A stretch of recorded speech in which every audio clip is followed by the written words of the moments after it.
Want to get some coffee or something? Can I get a cup of coffee? Black? Can't you see we talking?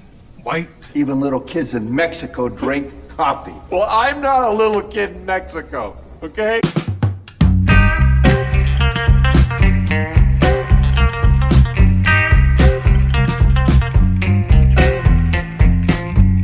That is the best coffee I've ever tasted. A damn fine cup of coffee. You want a cup of coffee? No coffee.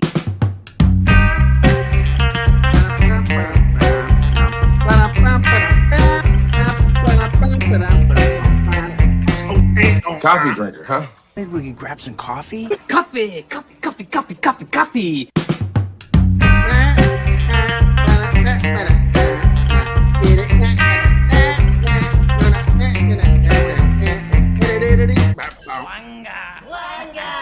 Wanga! How you doing, fellas? Oh, shit. That's not decaf, is it? Viennese cinnamon. Better not be. This show is brought to you by military veterans, guys who, put their ass on the line. Thanks a lot. You've been warned. A lot of rough talk now and again. Good morning. I think somebody made Gary's coffee an Irish coffee. Good morning. Yeah, I got to tell you. And what really sucks is Anima left right when we did the start. So I love you, baby. Hope you're having a better morning. So I want to say good morning to Weber Jeebus. Thank you. Come again. But Gerry, he's Japanese. I know. I'm doubly racist. Penny, good morning. Let's see. Who else here? Lord Thoth. All hail Lord Thoth. Kylock is here. Heard you shaved your head. I almost cut my hair. Remember that song? Almost cut my hair. Kylock did. He shaved his head. All right, buddy. Hope you're doing okay, man. D. Bud Martin. Always a pleasure to see you, my friend. Dr. Dragon. Oh, I'm trying to look at that icon. I got to go see what his icon is. Looks like you changed your icon. Della Ferrant is here. Good morning. And, of course, the lovely Anima Confusa is here. Della is a very special part of our upcoming story. Hello, Della, sweetheart. Yeah, she wrote the book. She's in the UK. Does she want to be on the show? No, I don't think so. You can ask her, but I got to tell you, look, I don't hold it against you that you're a limey, Della. So if you want to join the show, I have a lot of limey friends, so I give them shit. Anyway, good morning, Della. I'm glad you joined us in the chat. If you want to join us on the show, we will gladly send you a link so you can join us. Once again, Dr. Dragon is here, Lord Thoth, and let's see. And that's it for right now. We've got 8 people in the chat. It will grow as the show goes. People getting their coffee going, oh, it's time for that stupid show about UFOs and monsters. Anyway. Before we begin, I want to acknowledge this.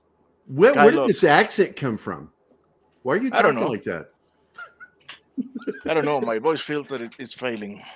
Is that what's going on? Okay. You were saying, Martin, I'm sorry. Martin, you were saying something.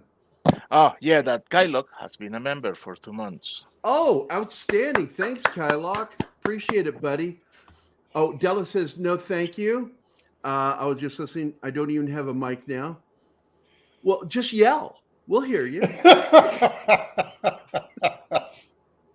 Heidi is here from Austria. Hello, Heidi. Guten Tag. Guten Morgen. Guten Morgen. Guten Morgen. Wie geht's? The rest of the show will be spoken in bad German. Voice das papers. Voice das papers. Anyway, Keith says hi. Keith is, of course, my partner in crime with Pop Culture Minefield. He is here today, apparently in some sort of orbit above the Earth. Are you in a continuous orbit? Is that what that is? I'm just high on all the news that has been coming out over the last. You're high on something, man. You start talking about James Gunn being the head of DC like it's a good thing. I do think it's a good thing. I do not. I'm terrified by this. And after the Berlanti news that they just released, I'm really thinking it's a good thing. So I don't know, man. This is the same guy. He's cut from the same cloth as Taika Waititi, who just made Thor: Love and Thunder, one of the dumbest movies ever made. An insult to superherodom. Yeah. So, and James Gunn has done nothing but done irreverent comedy with his stuff. He shits all over Charlatan Comics. He shits all over DC. Made Aquaman a fish fucker. Excuse me. There's one. Don't care. I don't care. That pissed me off. That goes in the book. That goes in the book. Okay, Don's keeping a record. He's worse than St. Peter. Hey, what is our F-bomb counter? Not going to do it, man. I'm sick of the microphone issues. So we're just going to have to trust his book. Trust Don's book. In Don with Ross. $4 super sticker from our good friend, Darius Munchausen, the single safest Munchausen for children. It's not bad for adults either. Gunn has, as head of DC, is not a good thing. I say the same thing. I said, thank you, Lord Thoth. I am terrified of what's going to happen because of this. Gary, yeah, it all goes in here. It goes in the book.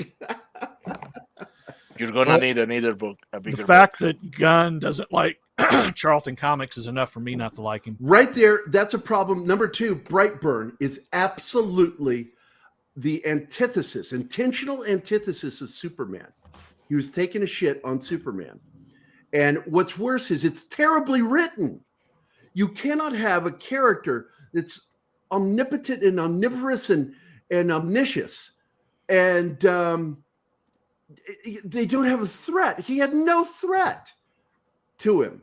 So there has to be a threat for there to be a story, for there to be an arc to take place. It's like, what kind of writing was that? And Brightburn, I hated that movie. When he killed his dad and his mom, I'm like, yeah, I'm done. This is terrible. It's him taking a shit on Superman. So I know you feel confident with this. I don't know what Mikey thinks. I've not checked out what Mikey said, but I've made my point clear. This guy doesn't like comics. He hates fans, just like Taika, however he pronounces his stupid name. And I don't trust him. I don't trust him as far as I could spit him, and I would never put him in my mouth. Can I address a point that Werewolf Jeebus made? What's that? He says he writes like Keith Giffen, and the difference is Giffen's the one that did the my favorite run of Justice League. Yes, he's irreverent, but he does it from a different place. Gunn does it from a place of not respect so much hatred. And right. Reverence. Does it. There's reverent and there's irreverent. It has a meaning. Look it up. It actually has a meaning. When you call somebody irreverent, it's not a compliment. It means they lack reverence. And you need to have reverence when working with DC characters and Marvel characters. What he did with I loved it because I never liked the Guardians of the Galaxy comic book, right? So I was okay with it, but every single Guardians of the Galaxy fan that's been reading that comic for decades hated what he did. And I get it. I get it. I understand that. I'm empathetic to it. But anyway. Jeebus just broke the back door. Oh, you bastard. God. Well, first of all, before I do it. Hey, here's your free cup of coffee from a lady in Rhode Island. What? That is for the super sticker. And then this one is for breaking the back door. Like, wouldn't you know that back door would trigger a trap door? Yeah, you got to watch out. You never know. I have that game idea that I talked to Keith about and our good friend David, who's a game designer. And the game is called Beyond the Back Door. And it's the story of a proctologist. The game is the story of a proctologist who has a patient who says objects are disappearing into his ass. So he is doing an inspection, manual inspection, and he gets sucked into an alternate universe through the guy's ass. Oh my God. From that point forward, it's a straightforward fantasy game. It's an alternate universe game. Everything is just normal. There's nothing well, there is one thing that I told Keith that we have to do. That every time a portal opens to dump something or someone into the world or take it out, it opens with that cartoony sound and blows smoke and poofs open like a fart. I want to say, in my defense, I do realize that this sounds like this is a gateway to doing something that's kind of like Human Centipede. What the hell show did I get on today? Once again, that game will be called Through the Back Door. Oh my goodness!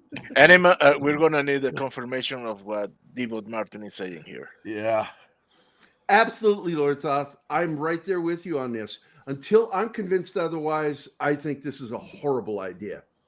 And then Keith tells me the guy that's his partner is his manager. And I'm like, oh my God, this is like nightmare fuel for me. Again, I would like to say that it could have been worse. I mean, had Hamada stayed, we would be getting JJ versions of everything. Right. You know.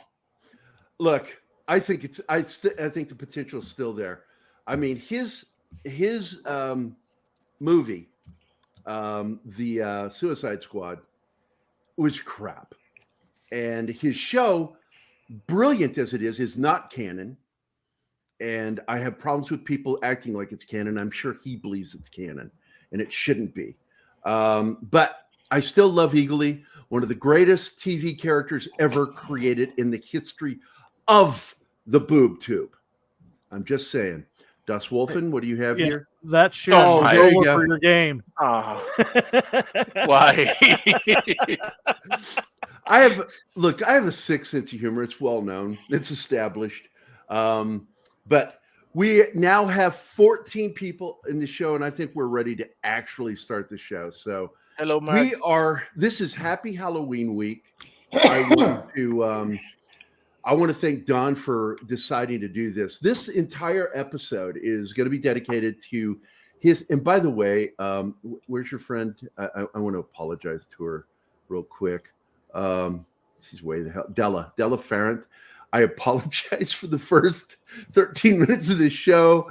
It's not derailed. It's just us doing our typical thing where we talk about entertainment. The rectum part, that's me. That's me. The whole backdoor thing. I apologize. But look, I didn't start the backdoor thing. That was started by Polly from Latino Slant and spread by a couple of disease-carrying monkeys. That's Six and Zax. Six and Zax. I never realized if you say their names together, it really sounds like two characters' names that are twins that do nothing but bad things. Just like them. So, we're going to be talking about the Highgate vampire. And I'm going to put you now in the position you need to be in. Boom, baby. Boom! You're in charge now. Oh, we got it. Okay, look, I've got to do this because I'll be hidden behind the UFO all day if I don't do this. So, where are they? I got to put the band. Where's it at? UFO Wednesday. Here we go. Boom. Okay. You want me to start? Is it time? In 20 seconds. Everybody get their backdoor reference out? Okay. Well, actually, the genesis of this story literally goes back almost 41 years ago. Okay. Back in 1981 at Halloween, I was a criminal investigator then.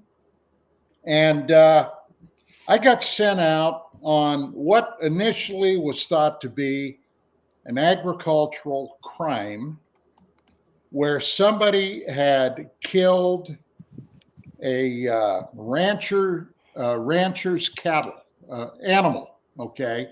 Now, it ended up being a animal mutilation. I was not familiar with that topic then.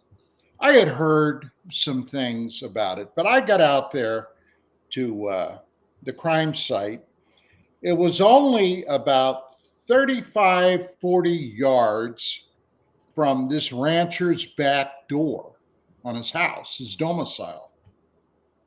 Now, when I got there, and obviously the animal was lying there out in the behind his door, about 35 yards or so, dead. Okay, even before I took a look at the animal, I talked to the rancher and I wanted to find out.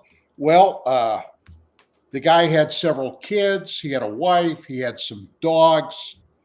And obviously, the first thing I asked, did the dogs alert? Was there anything that the dogs, did they get hanky? Did they get crazy? Were they barking? Were they carrying on? No, they hadn't. So I went over and I looked at the animal. And this is where things took a turn for the weird, all right? The animal was dead, mutilated. It had an eyeball removed. It had skin on the side of the head, had been totally excised. The animal's sexual organs had been removed. It was a female. The tits and what have you were gone. The rectum was cored out. But the weirdest thing, there was no blood. Okay. Hang on a second. Gerry, just 1 second. My battery is running out. I got to make sure the plug is in. Is there a specific? Because I'm not sure if I should be opening any of the PDFs. I've got a bunch of them here, but I do want to share the link with you guys for. This is for the Vice article that talked a lot with Dawn on this subject. So I'm going to share it in the group chat. If you guys want to check it out. This is, and if you guys didn't see it, any of you that are members, I gave you access through a YouTube post in the community that was for members only. You can download the PDFs for today's show. And here is the link to the Vice article that talked heavily about Dawn and the entire incident. So, there he is. There he is. Boom. You're welcome back, Don. I just shared the link out to the Vice article. Can you hear me? Okay, are we back? Yeah, I shared out the Vice article, and I reminded everybody that I gave members access to all the articles in PDF format through, I think, OneDrive, Microsoft, and I posted it in the members community chat on YouTube, and I posted it to the members group on Twitter. Okay. So, and here's the link again. It's in the group chat right now. You can go to Vice and read the article while we're talking about the show today, where they talk with Don about the incident.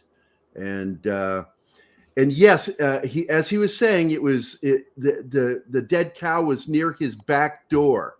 So once again, we have a mention of the back door. So here's the video. Thank you, Don. You broke the back door.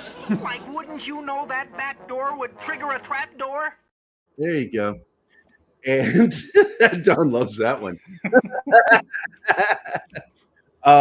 So you were just talking about it, you were right talking about something about his door that you had to. Well, the animal's lack of blood. Oh yeah, it was insanguinated. So, okay, there was no blood around the scene. And look, Gerry, you were a medic. I was a GI in combat. Somebody gets hit, they get wounded.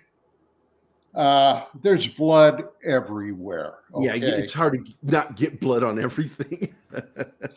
And this animal didn't have it. Now that freaked me out. Now, let me do a quick digress for just a second. I was always a horror fan, going back to when I was a kid. I was about 7 years old when I saw the original The Thing movie on late night Saturday TV. Okay. The first time I saw Dracula, the original with Bela Lugosi, oh my God, I loved it. Well, it hit me. Okay. What in our pop culture, what is it that you have a case like this or whatever, where the corpse is totally exsanguinated?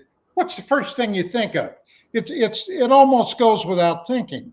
A vampire. Well, now I never seriously thought about that, but it crossed my mind. What the hell else would exsanguinate something as big as a cow, for God's sakes? So the long and the short of the story was there was one more animal that night that was mutilated and exsanguinated, okay? A neighboring ranch. Well, my department was freaked out about that. Now, I didn't know at the time how extensive this phenomena was. Now, this case was in the state of Idaho. But other states were being hit hard. Washington, Oregon, Montana, Nevada. And although I didn't hear about it until much later, things like this were happening back east in my home state where I originally came from, Pennsylvania. Now, the upshot was the department wanted this swept under the rug. There was no conclusion. Okay, let's jump ahead about 3 or 4 years. I was back east visiting family and friends back in Pennsylvania. And my sister and her husband were visiting back there. Now, he was a corpsman in the Navy, attached to the Marines, all right, out here in California. My sister was a registered nurse. So, I mean, they were very familiar with all types of medical issues. So one night we're sitting there and I'm telling them about this, about this case I had investigated. And my brother-in-law said, "Do you ever hear about the Highgate vampire?" And I said, "The what?" He said, "The Highgate vampire." I said, "No." He said, "Well, supposedly," and he said, I got to tell you, I think it's probably bullshit, but the reports go that there was a guy in the UK in London at this cemetery, Highgate Cemetery, that found a supposed vampire in one of the crypts there. There was an extra this is how he told me. He said there was an extra coffin in there that was not on file or on the records where this supposed vampire was. Now, this was kind of a chewed up story at the time. There was no internet then. There was no way you could jump on your laptop computer, and go to the net and go to the UK and or do an internet search. They didn't exist. So I thought, oh boy, that's kind of interesting. So I'll tuck that in my gray basket. All right. And if I ever get a chance, I'll check it out. Well, time moved along. In '86, I was wounded in the line of duty. I ended up medically retiring. That year, my dad passed away. I had just 2 years before, my at that point, ex-wife and I had lost a son. I had a whole bunch of stuff land on me all at once.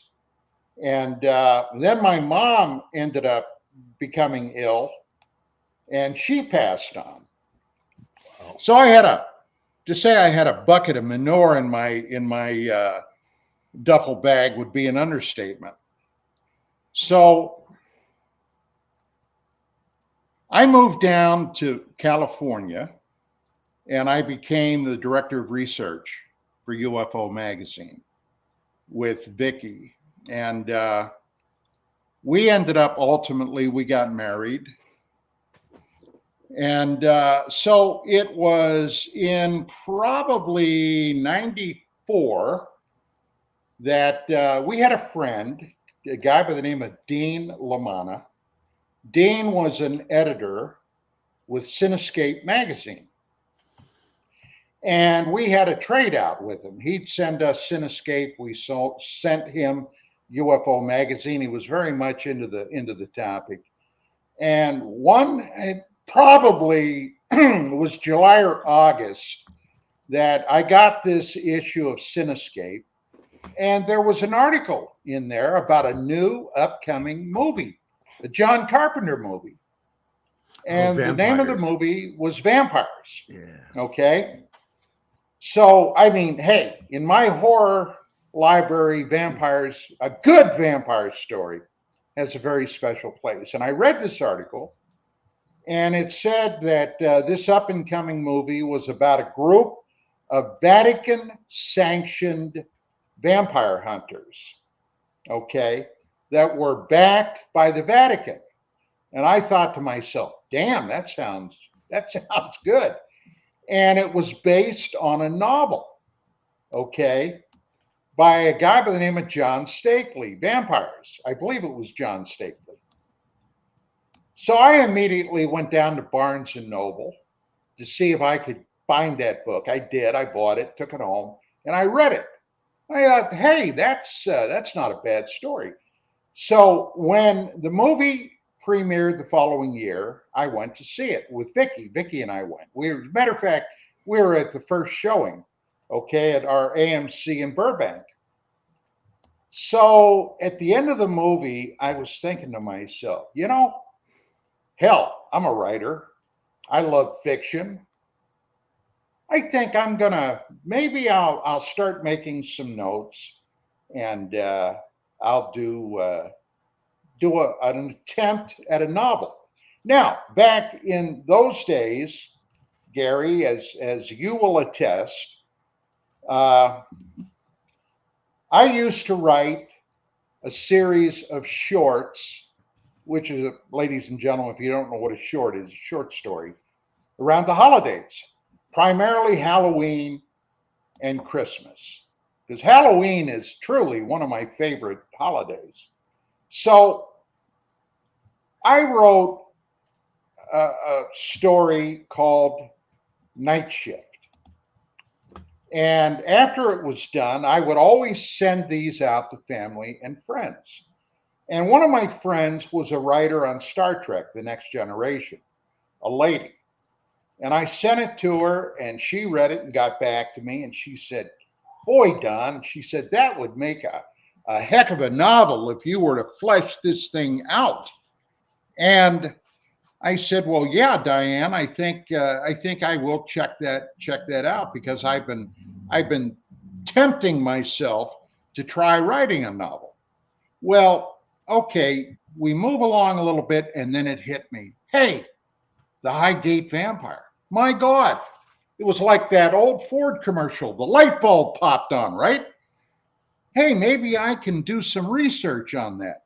Well, I started. On the net, of course. Now, the net was still developing that. But my God, when I put Highgate Vampire into that, did the links start popping up.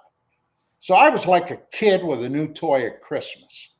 I was hitting every damn link I could find.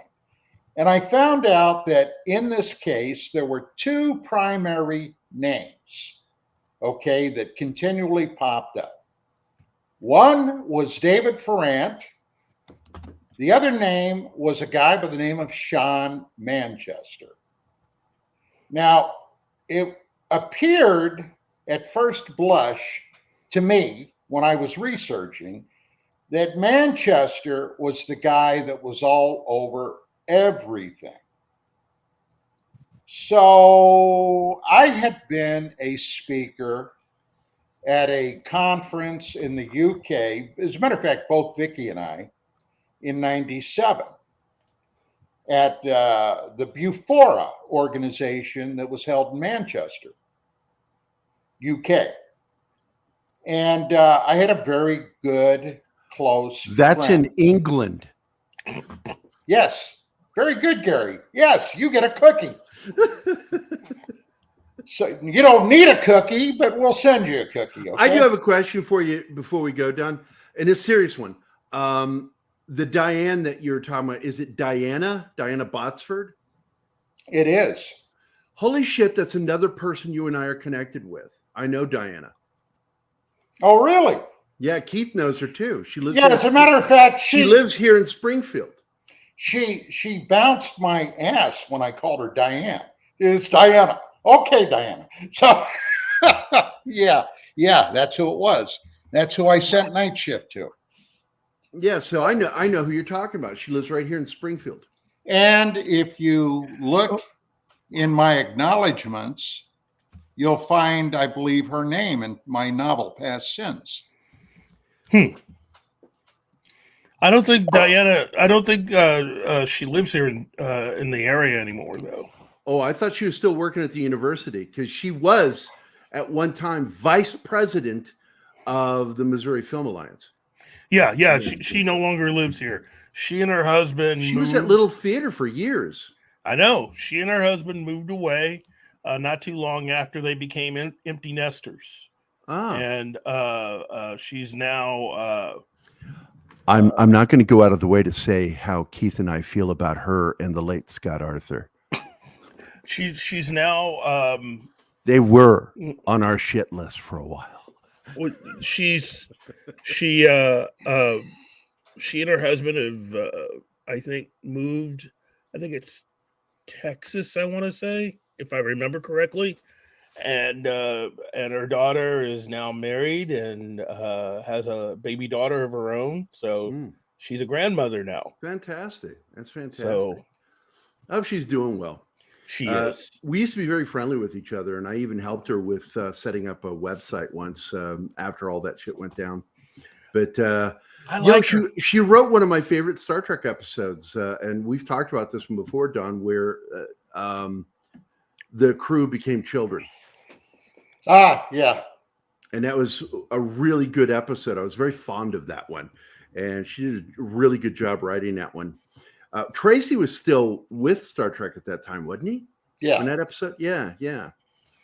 So, but that's cool stuff. Anyway, I didn't want to derail, but for some reason, when you said Diane, I thought you meant Diana. And I'm like, I bet he's talking about Diana Botsford. That is interesting. We have that connection. It's that is a direct connection between you and me. Small world, Gerry. People think it's huge. It is not. Once again, you can play 6 Degrees of Gerry. Just like Kevin Bacon, name a film person, and within 6 people, I will have a connection to them. Somehow it's weird. It's a weird drinking game. Anyway, stop it, John. Nobody cares that you think that's funny. Go ahead, Don. Oh, I could go ahead? Yes, you could continue. Oh, go. Okay, good. I was wondering if we were going to go off on another tangent. Yes. So here was this guy, Sean Manchester, and I found he had a slew of different websites. Now, I hadn't yet put my detective hat on about this guy, okay? But I was getting weird vibes. And going back to some of the earlier stories that had been listed on the internet, he and David Ferrant seemed to have a connection with this case. And things went sideways with them. And it turned into this feud. And I mean, if there would have been knives and pistols, okay, there would have been blood on the street. And as a matter of fact, one of the stories that I'm going to hit on is about a supposed duel with swords in France, which is actually funnier than hell. So I had this very good close friend that Vicky and I had stayed with, he and his wife, John Spencer, who was a very well-known name in the UK and the United Kingdom in paranormal matters. Now, John approached everything from a much more skeptical slant, okay? He was a true, in the truest sense of the word, a skeptic. Now, John was the guy that got us over to Manchester, and we stayed with him. So I called John up and I said, "Hey, look, John," I said, "I've come across this situation, alleged incident, and I'm wondering if you could do me a favor. I'm trying to track down this Sean Manchester character." And he said, I asked him, are you familiar with him? He said, "I'm not sure." He said, "I may have heard his name." I said, "Well, John, it deals with the Highgate vampire. You've heard about that?" "Oh, yeah, I've heard about that." And I said, "Well, what's your take on it?" He said, "Well, I'm not believing any of it." I said, "Okay, that's fine. But this Sean Manchester, if nothing else, he would make a hell of an interview on my radio show. I'd like to do a radio show on this." Because I'll tell you, I really, at that point, I was all wrapped up in the whole vampire mythos.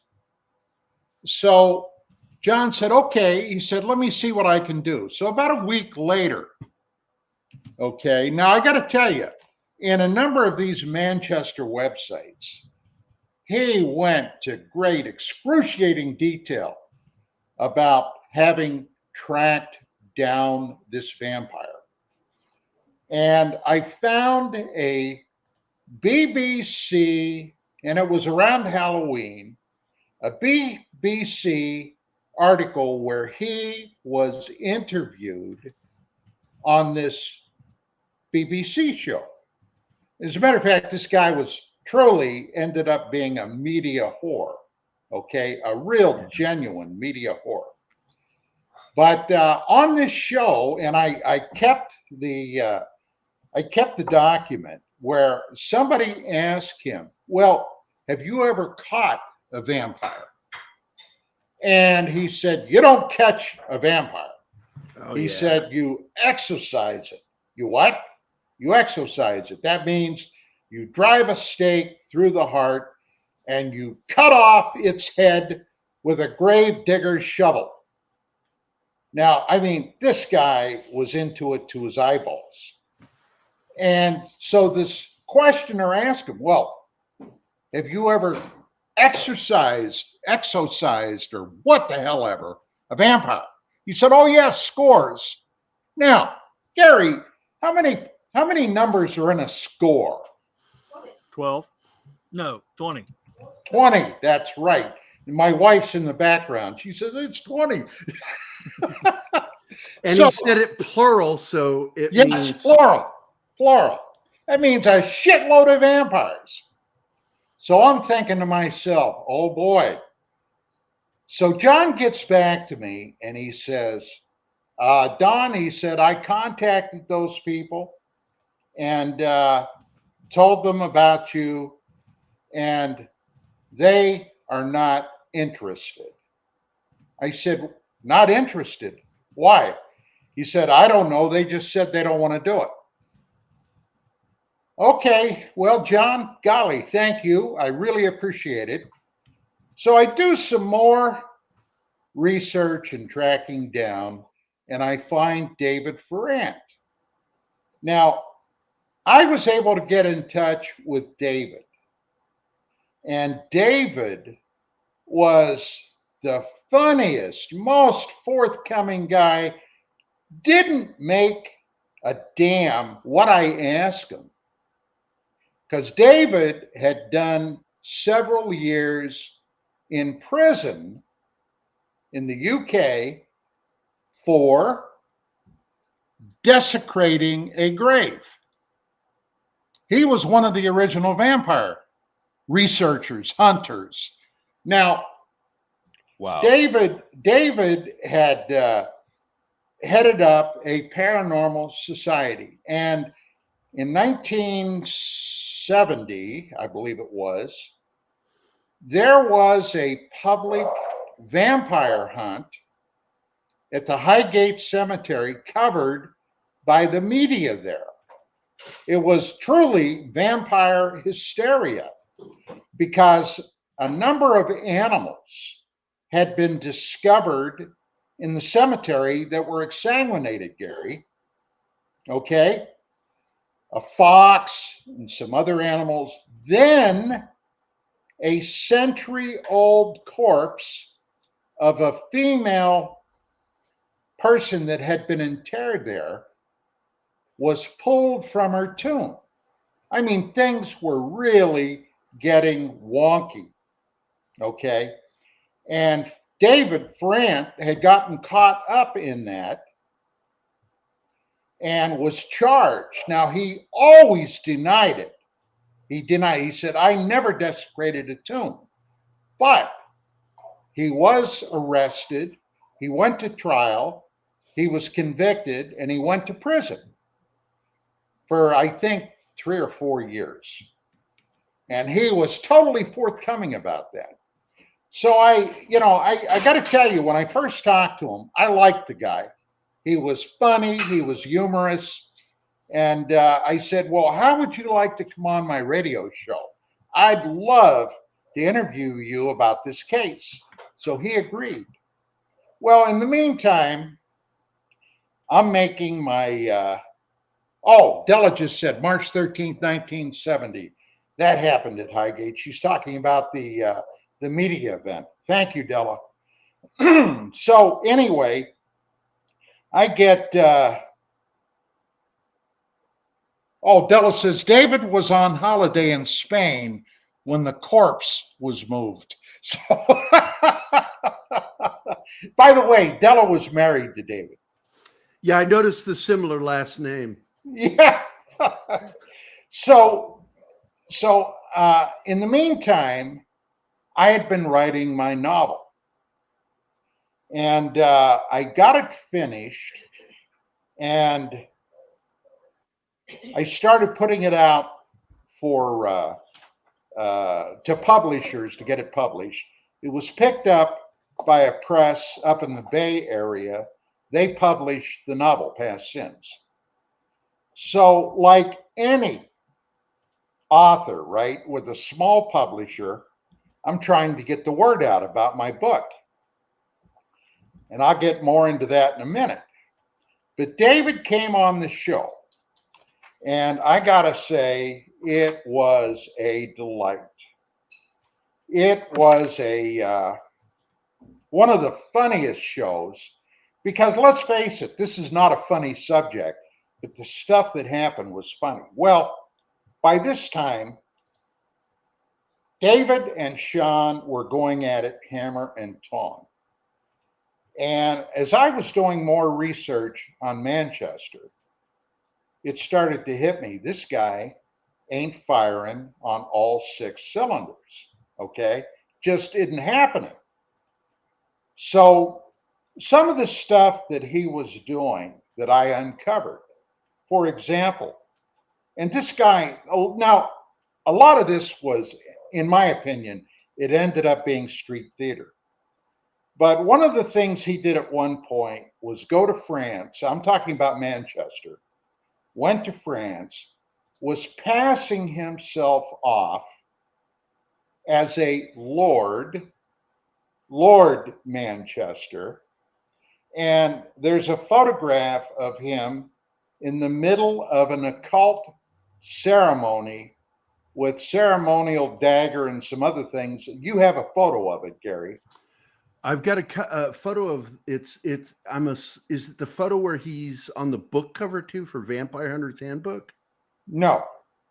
It was an actual photograph of him at a black magic altar with a what do you call it? A sacrificial dagger.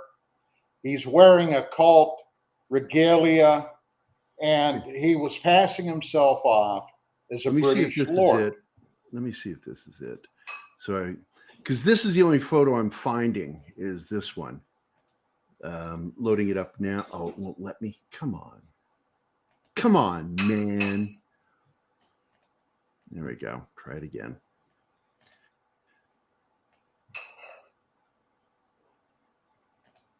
This is the photo I have. Okay, well that is one. Yeah, that's from his book, right? Vampire Hunter's Handbook, which I might add, he had 2 books that he wrote and published. I ended up buying them both. I looked all over the United States to see if anybody had them. They didn't. So I had to go to the UK. I went to the UK Amazon and was able to find both books, and I brought them back, or had them sent to me. And when I got them, I immediately read both of them back to back. And because I was really getting into this Manchester character was beginning to truly irritate me, because I had seen him go after and go out of his way to destroy people's lives simply because they questioned this vampire case. Okay, the guy is in my opinion, he's psychotic. And this is the guy you're talking about, Sean Manchester, right? Yeah. Okay.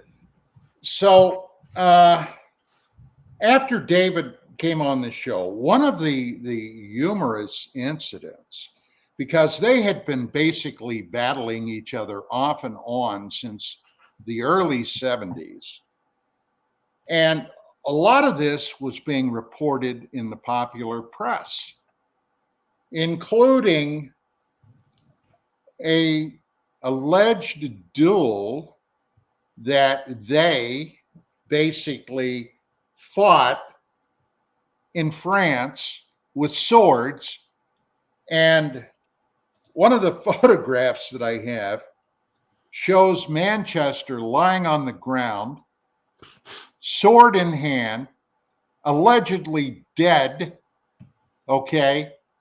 And David was kneeling over him, and it got reported that they actually fought this duel, and Manchester died.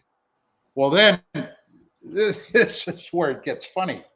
So the next thing, David is back in the UK at his flat.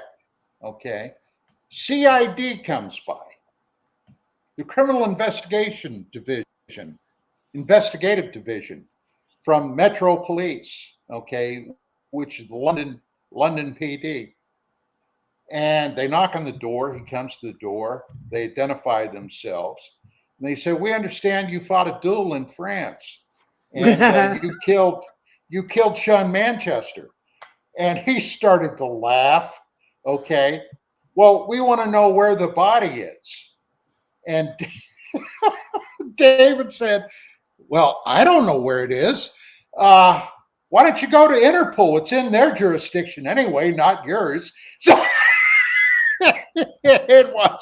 And then Manchester, who of course was not dead, began collecting a fund so they could have Manchester's body shipped back to the UK for proper internment. Okay. In other words, he was passing the hat to have his dead body brought back to the UK and pocketing all the change. Now, I said a lot of this, I think, was street theater. And I said this to David one time. David incidentally passed away several years ago. And I said to him, I said, David, I said, a lot of this was street theater, wasn't it? And he kind of smiled and laughed. I said, well, let's cut to the chase, pal, because I've been there. You two guys were carrying on at first a lot of this for street theater because you were both trying to lay chicks, right? You were looking for little birds. And he kind of smiled. He didn't say anything one way or the other. But I mean, this case is intense. So my book is out in 2004, is published and released. And like anybody, okay, from a small press, I'm trying to get the word out in every venue I can find. And up on Amazon, there was a chat forum where they were talking about horror and among other things, vampires. And my novel is a book about actual vampires. So I'm reading some of these messages and then I gently insert myself a little bit because you know how it is on the web, okay? If you try to push something aggressively that you've done, you get a lot of blowback. So I'm trying to be very cool about this. And then I mentioned, hey, have any of you heard about this so-called Highgate vampire? And boy, the stuff started coming in. And I said, well, yeah, I've got a radio show.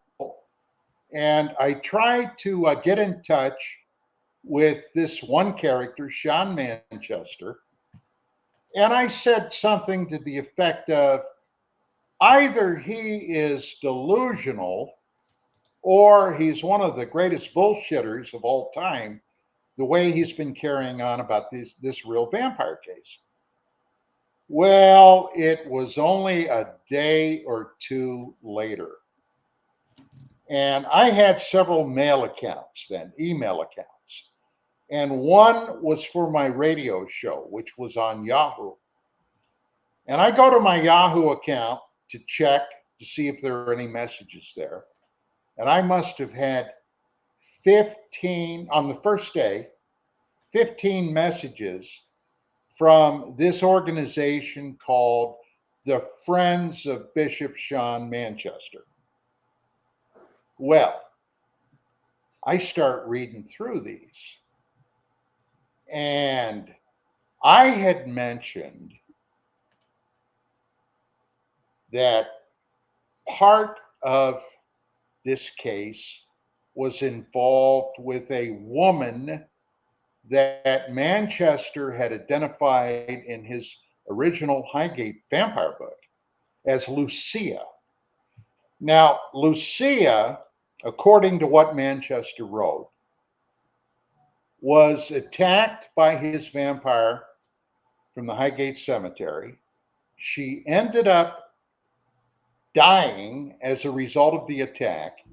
Who is this? Then Lucia. Okay. And I finally is this her or are you talking about somebody else?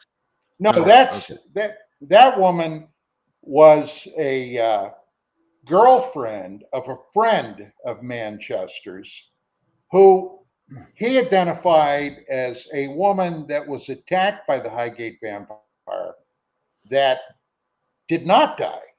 Now, as I found two more photos, in my by the investigation, that's the one of Manchester. That one, and then I found this one too. Yeah. Those are all Manchester, right? Okay. Right. Okay.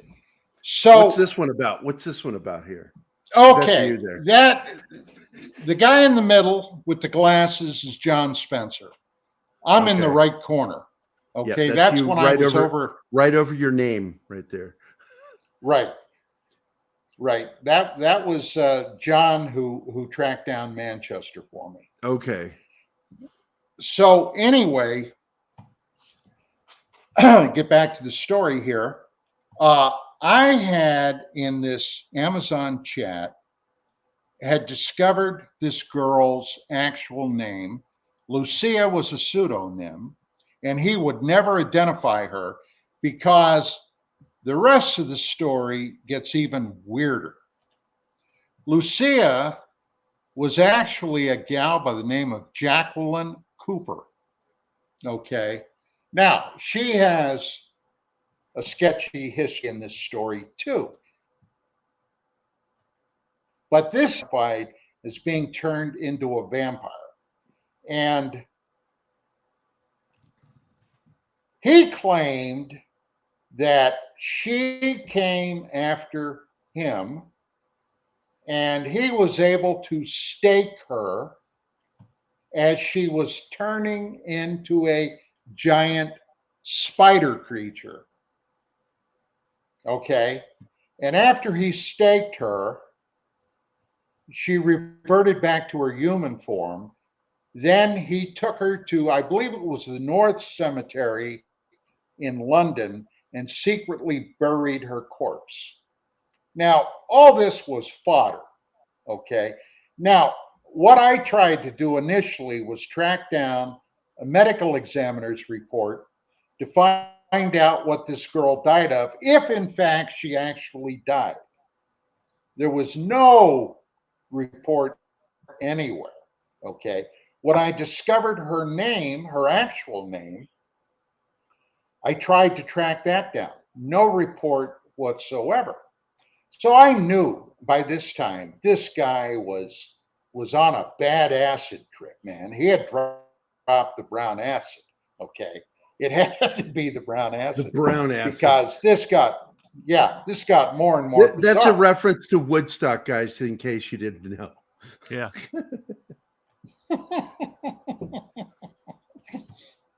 Well, when I identified her name, it went sideways. The friends of Bishop Manchester began to threaten me. And I had already seen this, okay, on the web before. And hey, look, you want to come after me? Okay, sweetheart, we can do it. We can do it.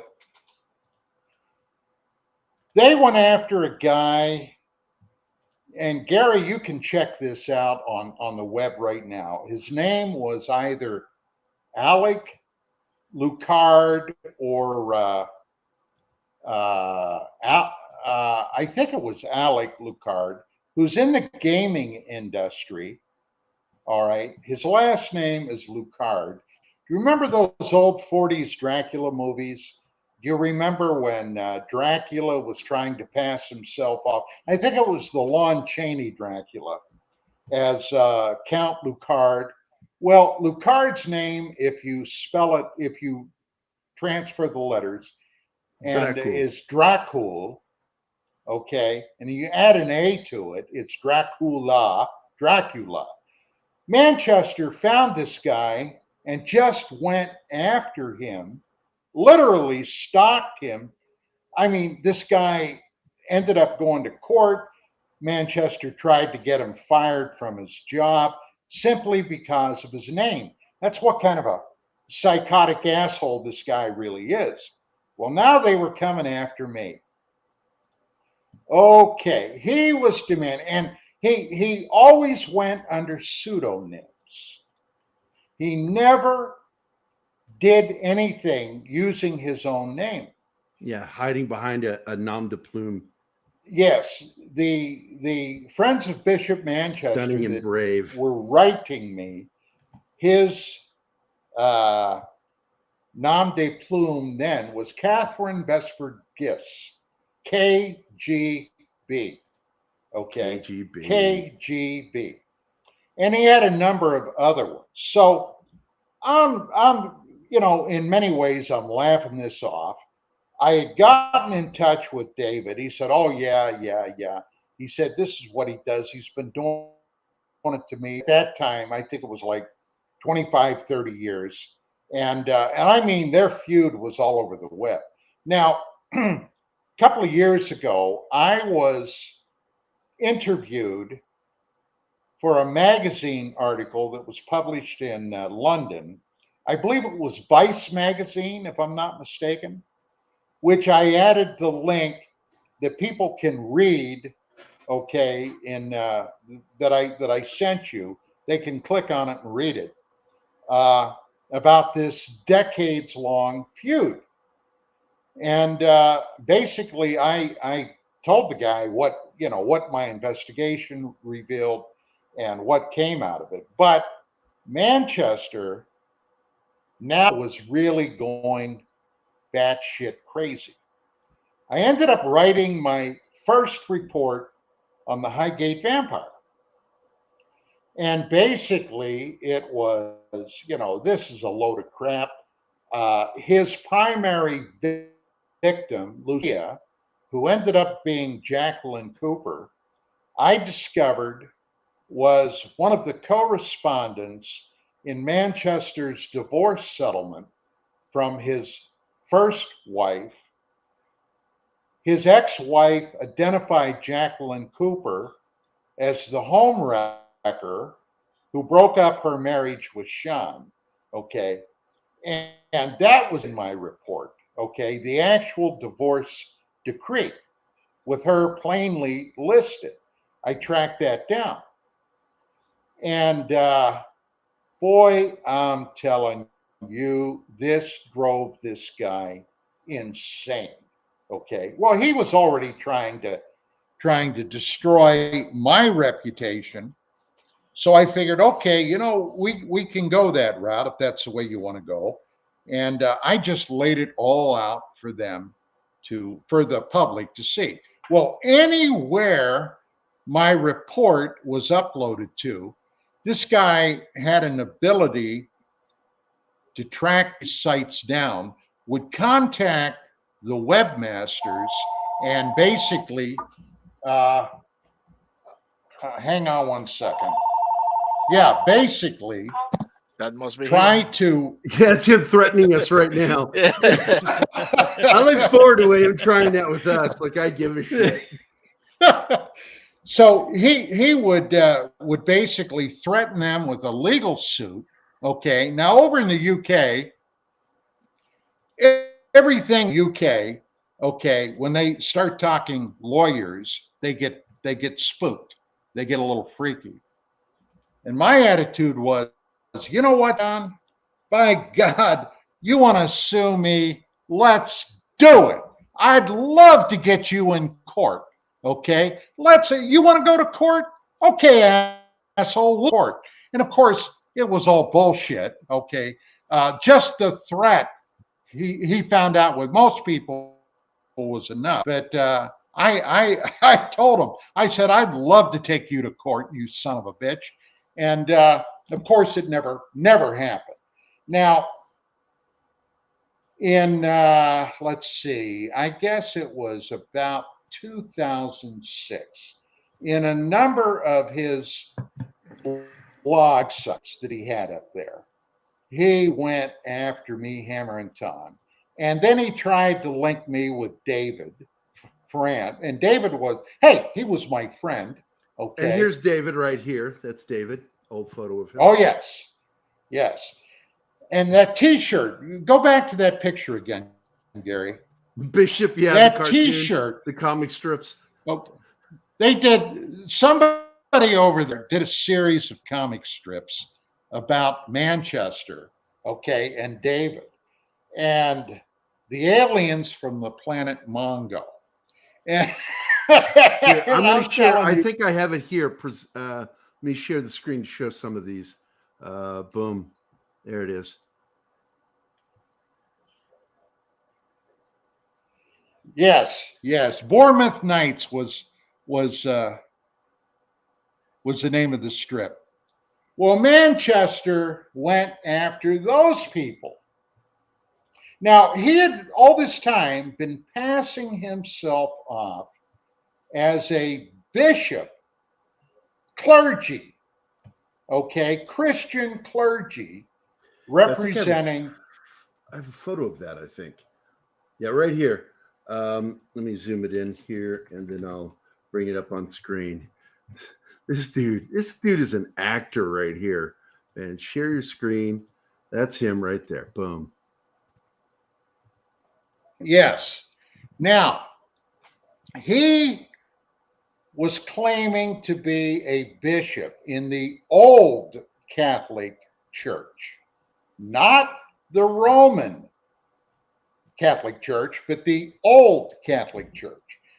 So they basically, if he was ever even a genuine member, they dumped him when they discovered that he had been a practitioner of the quote unquote dark arts.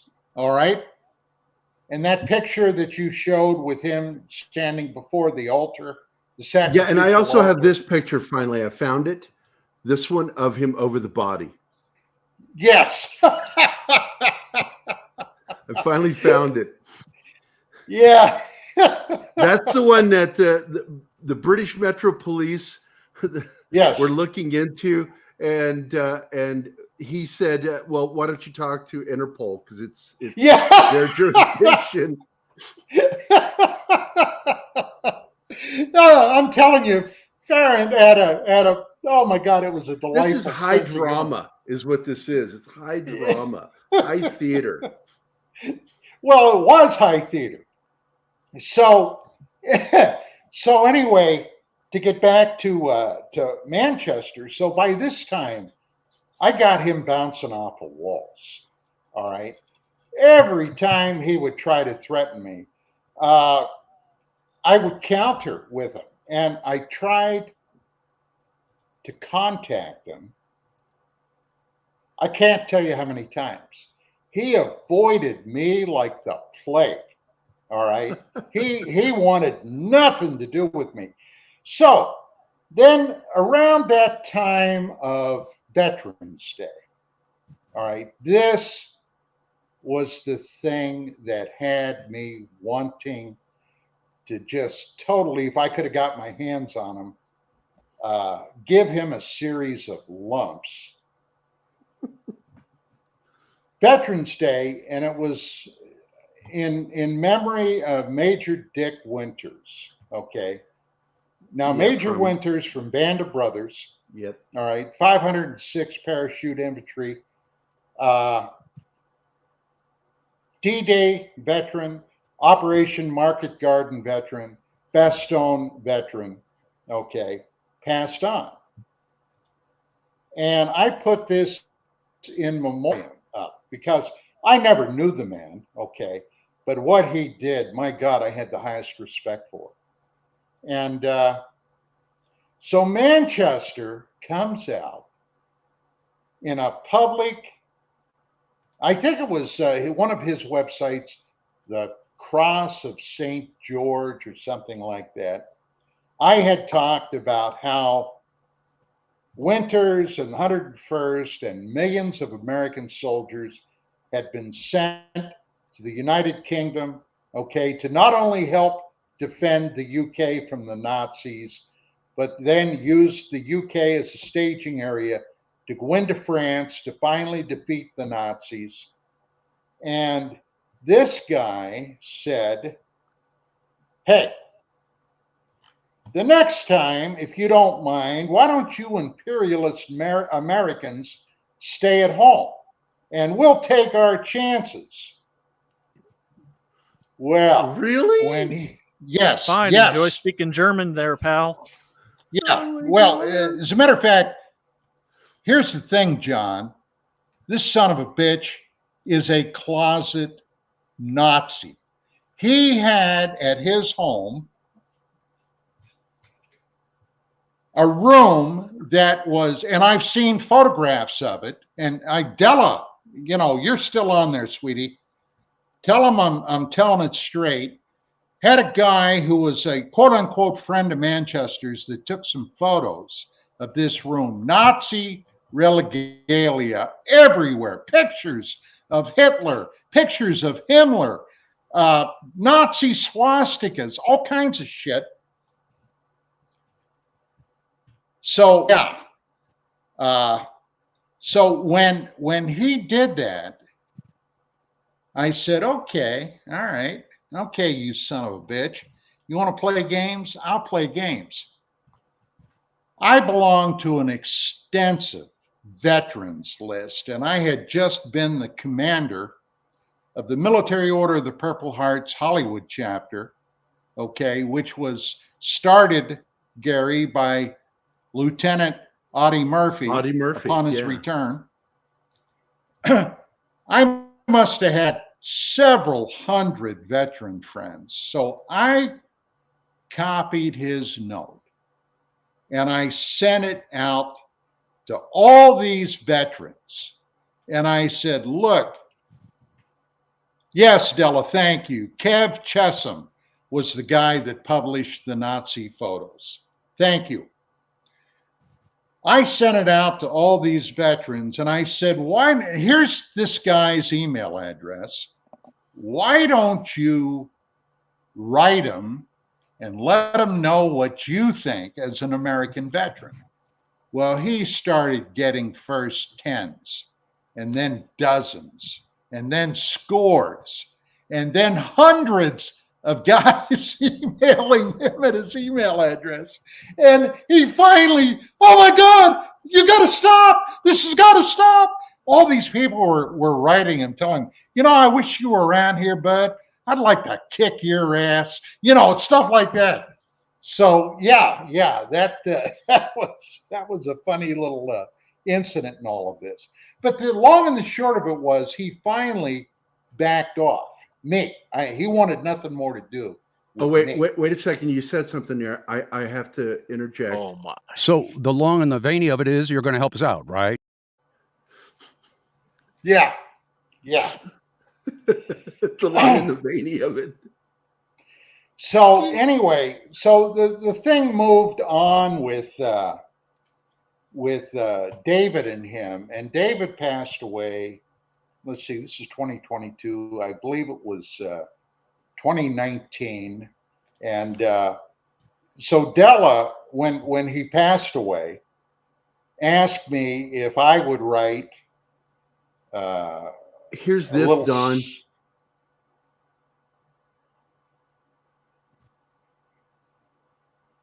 Yes, you see what kind of bullshit he pulled?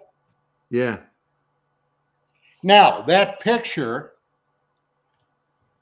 is the same place, is the same location where he had taken a photograph of Jacqueline Cooper, alleging she was pointing to the grave or the location where the vampire came out that attacked her the first time before he killed her.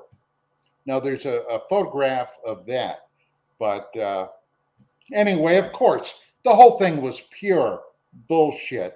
But he got on this bandwagon, and a perfect ending to the story would be reading that Vice magazine article that I was interviewed for, which you've got that up there, right? Anybody can.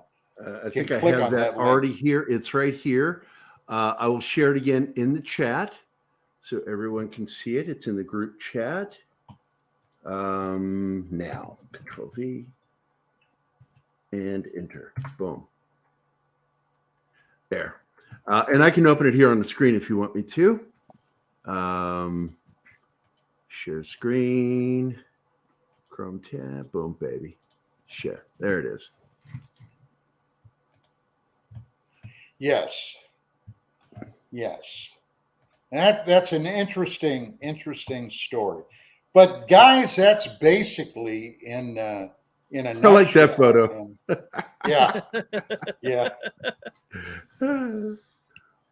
Kind of makes me sad there wasn't a real vampire, you know? No, it's just a bunch of hype, man. Oh, nice Celtic cross. There we go. Warms my Catholic heart to see that. Yeah, now that's David there, right? Yeah. Oh, yes, that's David. Okay. Yes, in his earlier years, his younger years, back when he was a young London rake on the prowl.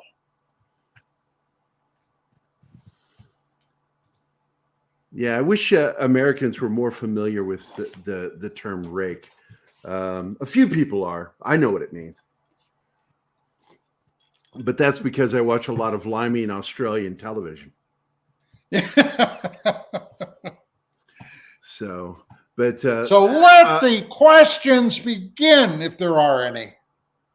Monkey Jeebus is going to be the one fucking asking, like, what color are vampires' eyes? Do vampires smoke weed? Can they inhale?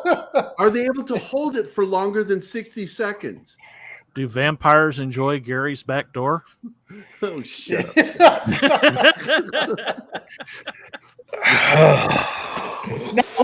Keith comes back on that one. Della has a question here. She said, what was Don about to say? I asked him before David died if I would do an obituary that they could read at his memorial service. And I did. And I understand, Della, and correct me if I'm wrong, but that was pretty well received during the service. So, yeah, I got to say, I miss David Ferrand. I miss him. He was truly a funny guy. Very, that very understated, low-key British humor. Okay, the kind that cracks Americans up. All right. Yeah. By the way, I do need to say hello to some people because we, it's like after Anima, we got Tin Man dropped in. Heidi, of course, that is Anima's best friend up in Austria. Cavatino Cavalryman Che, he's a warrior. Absolutely, Don. You'd like Che. Of course, the beautiful and wonderful Magitech Mags. I have missed her. I'm so glad you're back. Real Wade Nation was here. Scott Lewis, of course, you know Scott. Joe's Atmosphere, the 70s rock fan, is one of my Scottish friends by way of Alberta, Canada. One of the last bastions of logic in Canada right now is Alberta. Scribe Light is here, a wonderful writer friend of ours. Kingsport Cowl, LDG Free the Net, War Monkey. If you need a monkey, look, I love Monkey Jeebus, but if you're going to war, you want a war monkey. So War Monkey is here. Peter Vinkman Fanside, who is always saying nice things about us, and thank you. I do see it when you do it, Peter Vinkman Fanside. I don't know what your real name is, but I know it's a gal. It's a gal. That's for us old guys. Gal. Speaking of gals, I got a Bailey dog over here licking my knee. She's Ooh. saying, "You're not paying attention to me. Stop ignoring me. Dame, Stop talking see? to the box." I do want to look at these chats because I tried to star every comment by Della so I could go back and reference them. So let's see. I got, let's see. Della says, it's funny. I don't know what she was referring to that as. Then she said, "Hi, Vicky," to your wife, like she could hear her. Again, yelling over the ocean does not reach us. I know the British love to yell at us, but sorry, it just doesn't work. I miss talking with Don and Vicky on Skype. Don cracks me up. He's on the money. David was on holiday in Spain when the corpse was moved. Della continued saying, "LOL, you nailed it, Don. Ray Birds," but with being about girls. David, everything had a serious as well as a fun aspect. So there was a serious side to David, is what she's saying. Every detail of Don's report is accurate and can be evidenced, is another thing she said. Also referencing Lucard, she said it's Alex Lucard. I did look it up, and it's Lucard Gaming is what he goes by. And then the final one I have is, and now we're getting to the crux of why this guy hates Don so much. The glamorous vampire victim, Lucia, was his live-in girlfriend who worked in a towel factory and is still alive. This is all too effing funny. The Bonky Hotline. I'm reading as much as I've starred for you right now, Della. I hope I didn't miss any. It is true that Manchester. Oh, I don't know that word. Licensed. What is that word? Leicester is making. Oh. I don't know a word. That was okay. I would have to jump to Spanish. when he was tossed from the old Catholic Church, the term "licized" means removed. Licized, okay, like excised. Actually, he claimed that he removed the actual church's bishop. He licized him, which is pure bullshit. Okay. And she's saying that the church, he paid them to ordain him. Okay, got it. Notice that Manchester has tinted the pic of David Green to make him look evil. I was wondering what was up with that photo with all the green in it. That is weird, Della.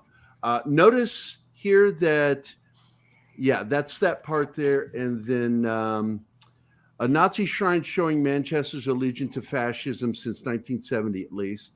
What was Don about to say that asked him? Oh, that you already said that one. And yes, your friend Gareth was recreating the photo of Cooper outside what Manchester thought was a tomb, but was not. And then last one I have is, yes, it was a readout and was well received. Thank you. So there we go. Great comments, Della. I wish you could have been on the show with us. It would have been very nice to have you. Maybe join us sometime. Get a freaking microphone. They have them in England.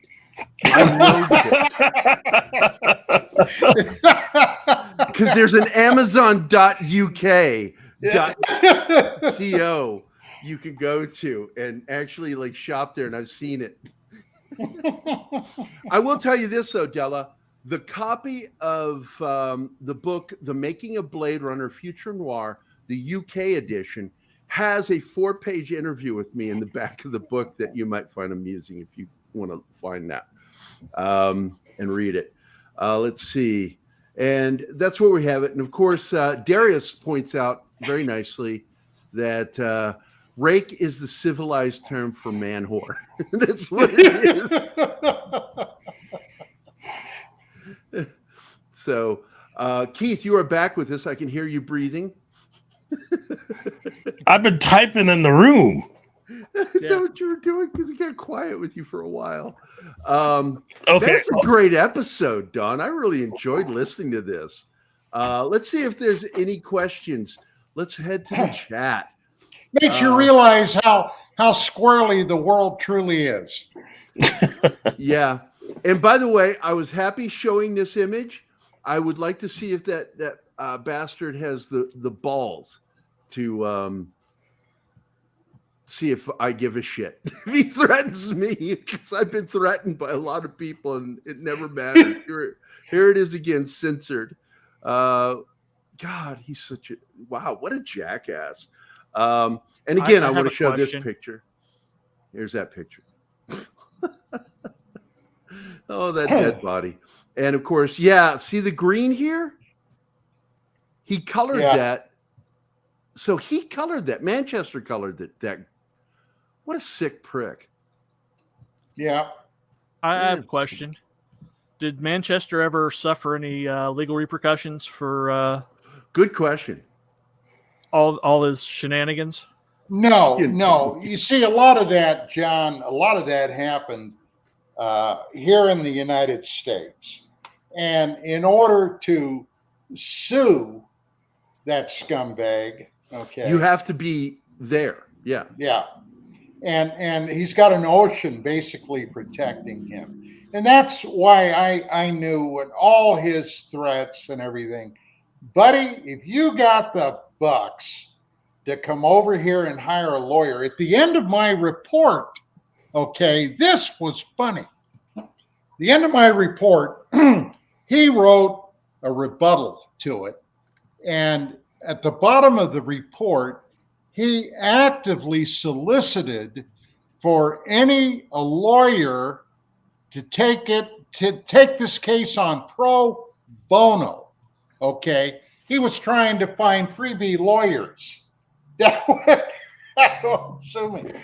So he is a tried and true idiot. Oh, total idiot, Keith. Total. Here we go. I created a new one. This is just for him if he wants to come to the show and threaten us. This is just for you, Sean Manchester. And God willing, you're still alive. I pray you're not dead. Yeah, he is. He is. But I might add, Della, if you're still there, sweetheart, about 2-3 weeks ago, this guy who has a presence. It's censored. Has a presence on Facebook and has a number of Facebook accounts that are sock puppets, all right, suddenly went totally silent.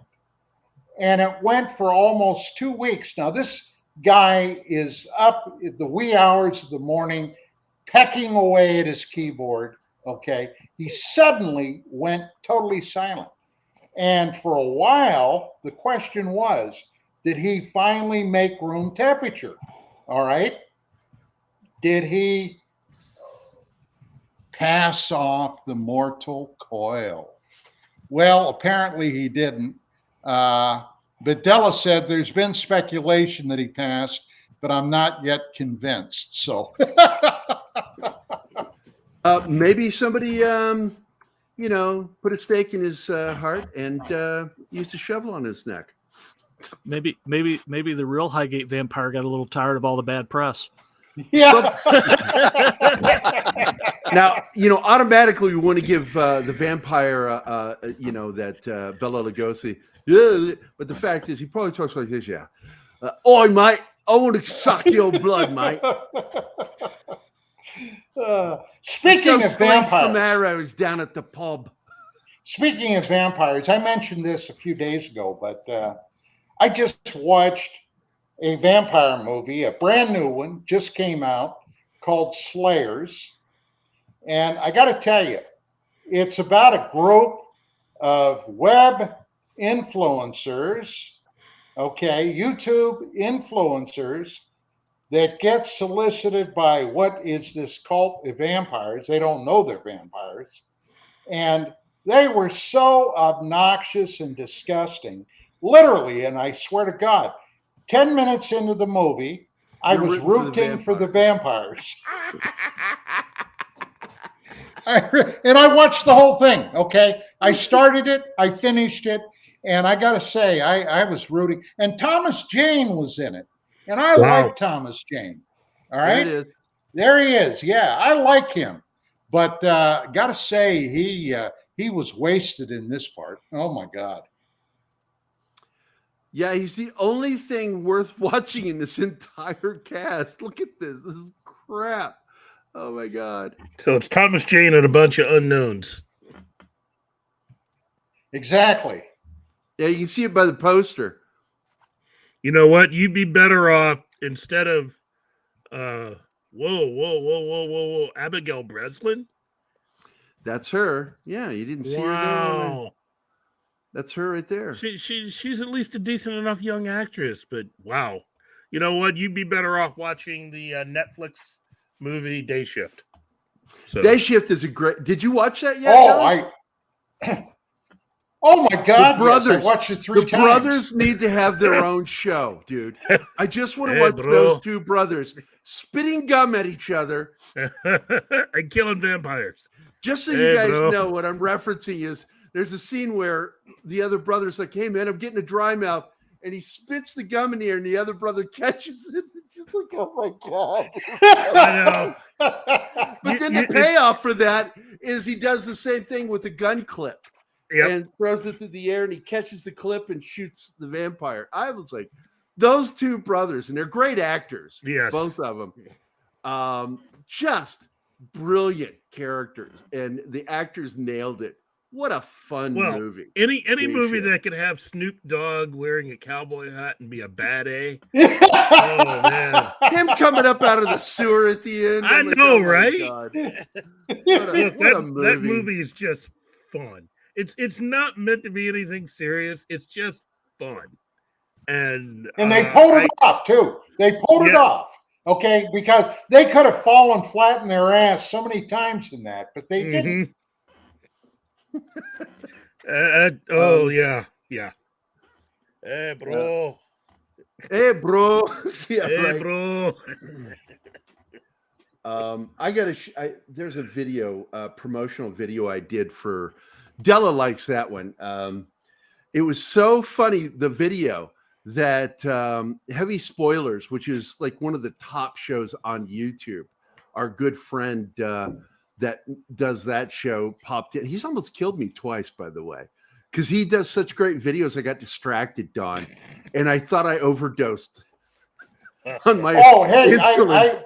I almost forgot one little incident, okay, with this Highgate vampire case.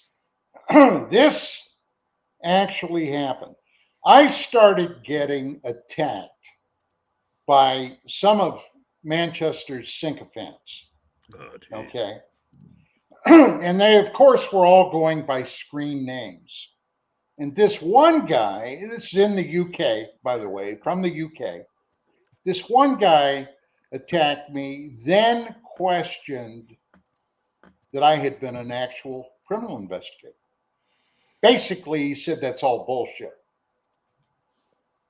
So I got the guy's screen name. I started doing a little investigation. Oh, I remember this. Yeah. Oh, this I talked to David. I talked to David Ferrant.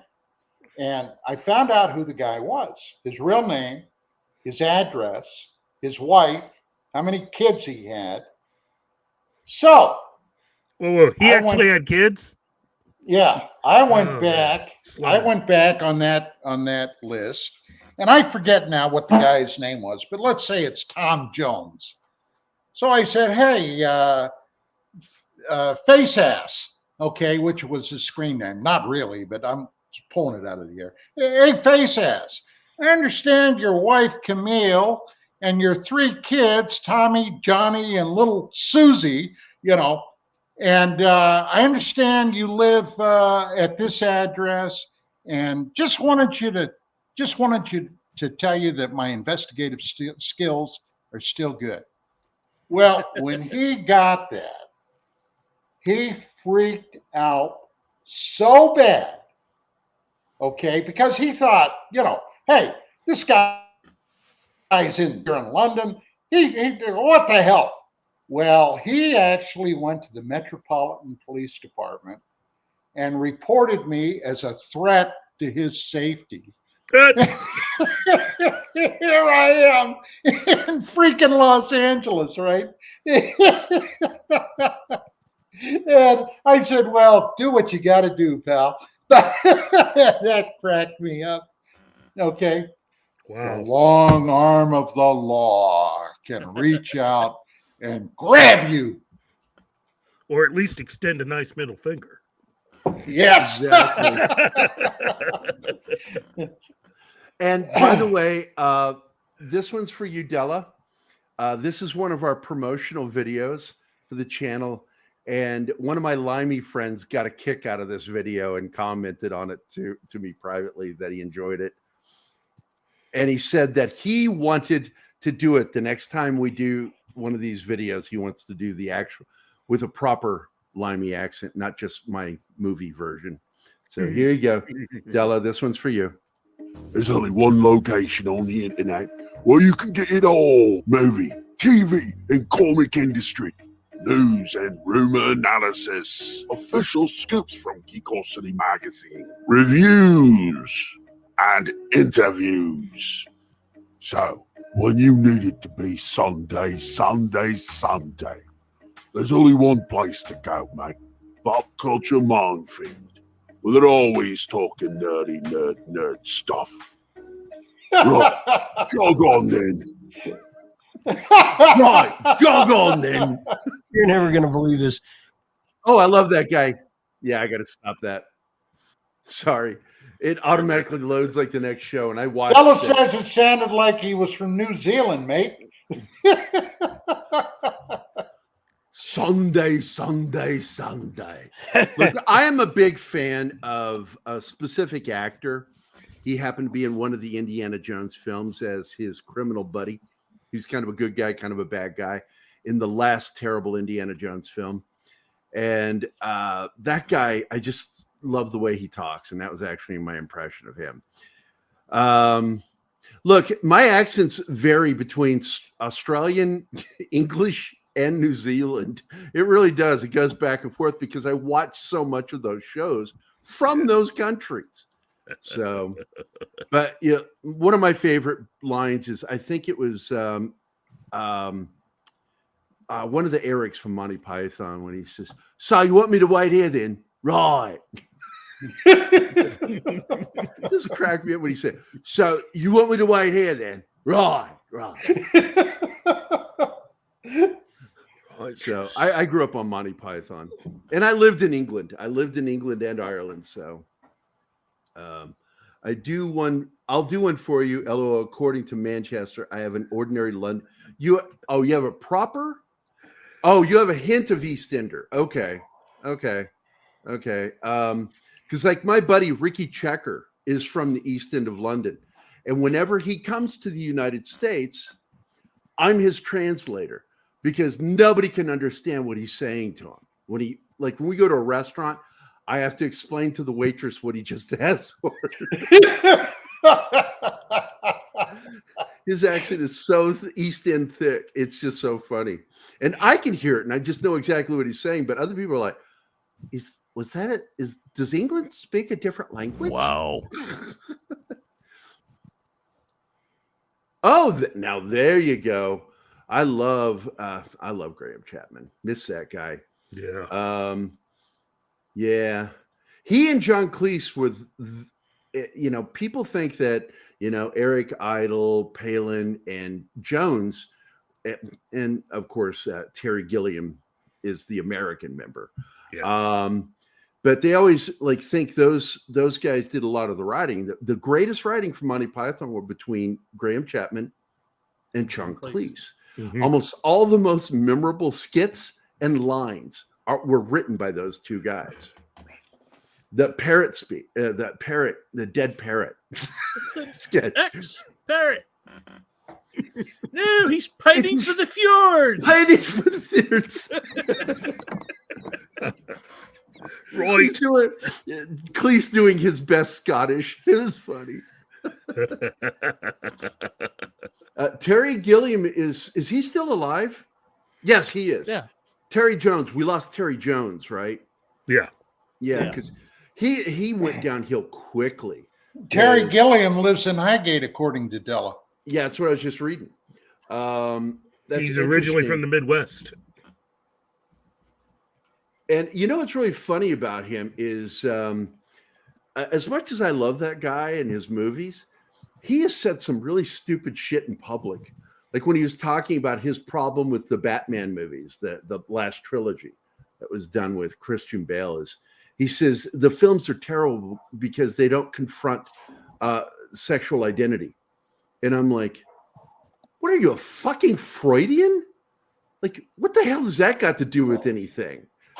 Sexual identity. Oh, I thought Gilliam was just a dipshit for saying that. Well, then I guess you haven't heard that James Cameron has decided to do it again and talk more stuff about Marvel and this time DC films.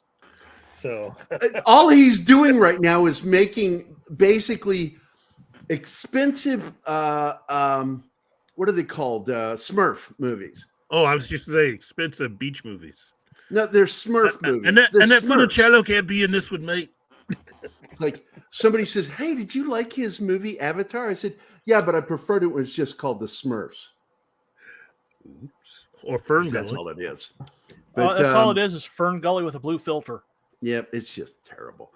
Werewolf Jeebus says, my boss gets upset when I make fun of his accent. I'm like, I can't understand you. He's like, I've only been here 30 years. I'm like, what the fuck, dude? I understand. That's two. Yep. This is the writing of somebody who's high. Just letting you know. The stream. conscious flow. He's like, I've only been here 30 years. I'm like, what the fuck, dude? I understand BTS. Why don't I understand your Korean ass? That's a movie. That's a TV It's show. in the book, Gary. It's in the book. Okay. Hey, I was quoting him though. He said You could have said freak. You could have said frack. Yeah, but I'm a literal person. You know that. I'm very literal. It's because You are the one that said, I am your drill instructor. Damn I it. know. I'm not. No. Technically, that's 3 because he said it was quietly, but he said the F-bomb when he went back over. I hate Avatar. It's overrated. Yeah, Avatar is just a terrible film. And I don't know. I feel like this is just going to be a big loss of money unless it's spectacle. Because I can't understand how anybody wants to see these Avatar movies. They don't look interesting at all. I don't know. I want to see them on the big screen. I mean, so the woman that loves me wants you to kick my ass, Don. I don't James know. Cameron needs to go back to his day job and do special oceans. effects again and go back into the ocean. Yeah, I'll say explore in the ocean. Give me another Terminator movie. God damn it. Yeah, that or just simply. I want to hear this news report. Tragic news today when James Cameron was lost off the coast of Iceland. Are you kidding me? No, I'm just saying that's the no. News This report. What? Really? What? Well, are you going to share? It's what's what on are you the talking screen. about? Oh, that I don't care about that. Saturn Awards are bullshit. I mean, What? Look, how's that even possible? You have several conservative sci-fi writers who won't even be paid attention to by the Saturn Awards. They're a political organization, so fuck them. I guess that's better than giving anything to. That's 3. Star Trek Discovery, but no, that was an echo 3 from earlier, Don. No, it was an echo. 3, Gary. That was 3. I've got some internet problems. Sci-fi. It's just an echo. Or fantasy. I didn't say it. It's a crime thing. What? I can't even talk. Yeah. Michael Douglas, or as I call him, Fat John Lennon. Oh God! Oh no! No, that's really true. When did I say that? It was when I popped on the show yesterday. I said that if John Lennon were alive today, he'd be very portly. He'd have a beer belly or just be pudgy as hell. Because that's the way a lot of those guys go. You know, if he hadn't been shot by that piece of crap, he'd be an aging fat songwriter. And of course, my being a pudgy guy, I can own that. So it's not just you, John. So don't act like it's all about you. I didn't. I just but I do like ignored it. You. I still laughed yesterday when I shit on you a little bit. You were like, oh, you rolled back in your seat like, come on, man. I don't even remember what I said. I just said something mean to you. This is funny. But it's been by the way, show. Della Ferrant over there in the UK, my wife Vicky slipped me a note and she said, "Be sure to say hi to Della for me." So Della, Vicky says, "Hey." Yeah, well, I got to tell you something, Shay. When I look back on this new season of Orville, I really wasn't very pleased with it. I think the first 3 episodes were good, and then it just sort of fell apart after that. Seth MacFarlane one or two should have episodes. had writers with him. He shouldn't have been taking the lead like he did. I agree, but it's still better than anything the Strange New Worlds had to offer. So I do have to say that, but there were 2 episodes of Strange New Worlds I thought were solid episodes. The one with the child is going to be turned into a conduit for power sitting in the chair. I thought that was a very good episode. And even though a lot of people complained about it, I enjoyed when that Q-like creature turned them into like a storybook. Yeah, I like that one too. And I got a kick out of that. The only thing I didn't like was that, they did the obvious joke with making Captain Pike the effeminate minstrel character and villain. I just thought, come on, man, that was too easy. You didn't even try on that one. But I thoroughly got a kick out of it. 2 good episodes. The rest of it, pitchy. The writing, pitchy, very pitchy. It would be like a good moment followed by a really stupid, badly written moment, followed by a really well-acted one, by a not so well-acted one. Because the young lady that plays the helmsman, she's terrible. She cannot act. Absolutely cannot act. Terrible. Yeah, giving snarky looks and expressions isn't acting. I don't know where she thought that was like, or who thought that was acting. It's not acting.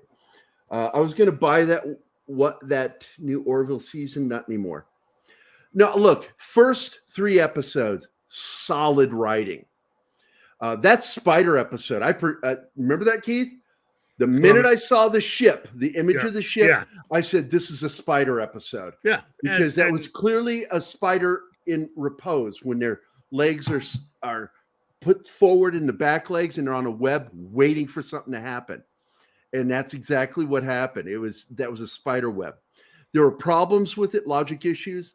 Like, what are you doing walking around without a suit on? You don't know what's in that air. Sure, it's oxygen, but have you tested for everything? And does your system know of everything that might be on that ship that might kill you?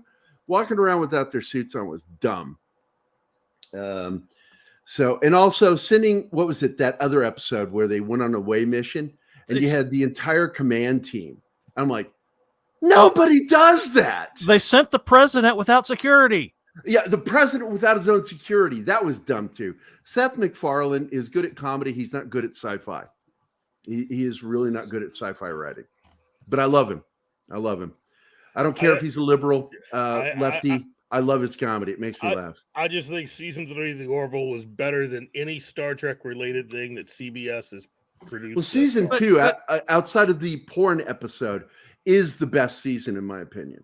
I thought that Star Trek Discovery was the pinnacle of Star Trek. Oh yeah. What show is this? I don't know this show. You know what? The show. Never heard of it. The thing about it is that show is something else. I will say this: I could just go ahead and wipe my backside and come up with better script ideas. I can actually say that you've done that. And I would like it if you would stop sending me your used toilet paper. Hey, Gary, read this. Ooh, gross. Thanks. I'm going to have a hell of a time getting that out of my mind. Yeah, that's that imagery you want to give people, Gary. Hey, I want to thank everybody that was watching today. I want to thank Werewolf Jeebus. Thank you. Come again. Penny, that's Dork Knight's mom. Lord Thoth, all hail Lord Thoth. Kylock, our good friend who shaved his head this week. D. Bud Martin, Dr. Dragon, Della from London, I think, or East London or somewhere. She's Londonish. You're Londonish. Della Ferrant. Anima Confusa, love of my life. Tin Man. Heidi Marks, who is the best friend of the love of my life. Cavatino, Cavalryman Che. Magitech Mags, Real Wade Nation. Scott Lewis. Joe's Atmosphere, the 70s rock fan. And good luck with your move this week, 70s, if you're still here, man. Wish I was up there. I'd give you a hand. Scribe Light, Kingsport Cal, our good friend from Tennessee.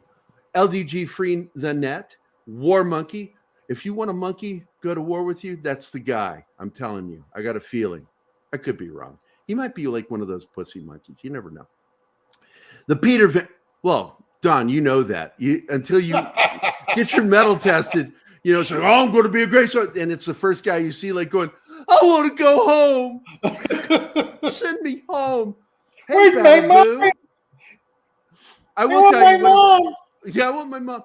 I think my favorite moment was when they were threatening us to send us straight to Iraq from basic. And I'm like, they can't do that. Why are you guys scared of what they're doing? I was not terrified by the drill sergeants at all during basic. But Julio was my battle boo.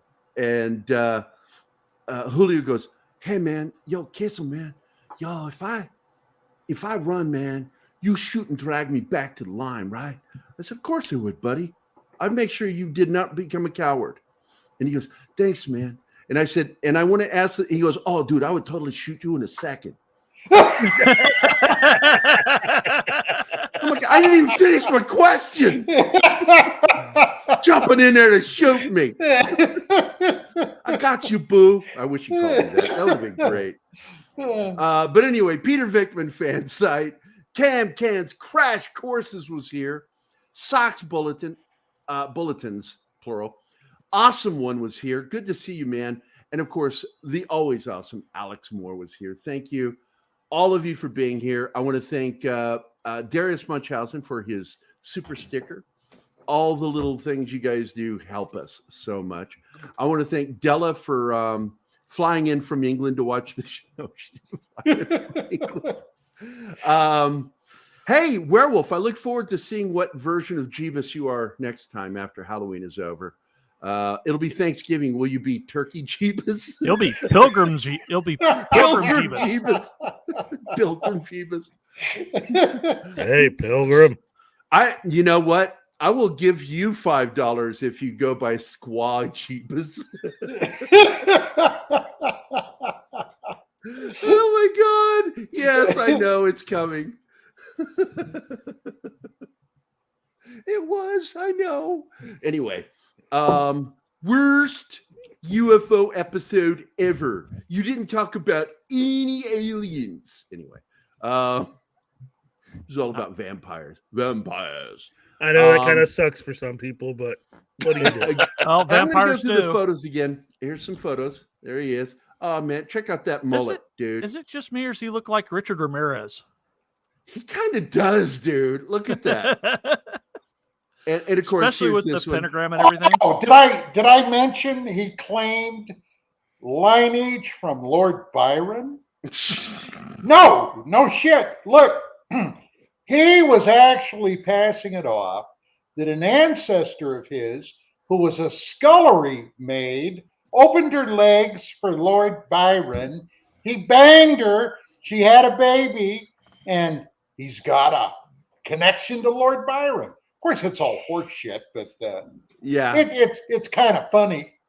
No, this guy. So this guy is lunatic. I gotta tell you, if somebody walked up to me and told me that they were of the lineage of Lord Byron, I would immediately respond, so you're kind of a Nancy? Is that what you're saying? Go ahead, Keith. I'm sorry. I was just going to say, ultimately, we all got connections to all kinds of people. So, we can all make claims. Well, except me. But, I mean, Hey, I've got receipts. That says a lot about you, John. Yeah, it's like somebody walked up to me and says, I'm 12% Indian. I said, which percentage? Where? Prove it. I want to see it. You got a doctor's note. You got a doctor's The note. Naked City has 8 million stories. Tonight was one of them. Tonight was one of them. Yeah, I love that. It's like, what was that other one on the 123 DNA thing I did?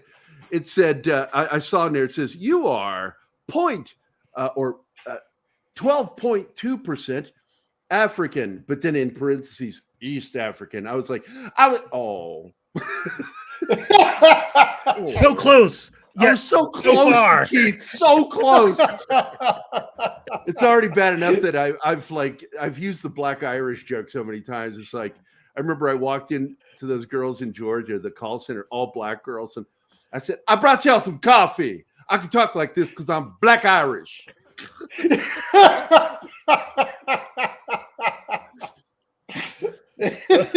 There is literally an encyclopedia this thick of stupid shit that I've said to people in my lifetime. Things that made them laugh, but when you look back and go, man, you really are a moron. Funny moron, but wow, dude, really? Multiple volumes too. Oh wait, what did you say about Byron? This one. She said this one. Oh, Don, I have done Manchester's family tree backwards and the scullery maid's lineage forwards. They are not related. It was the toilet seat. It was the toilet seat.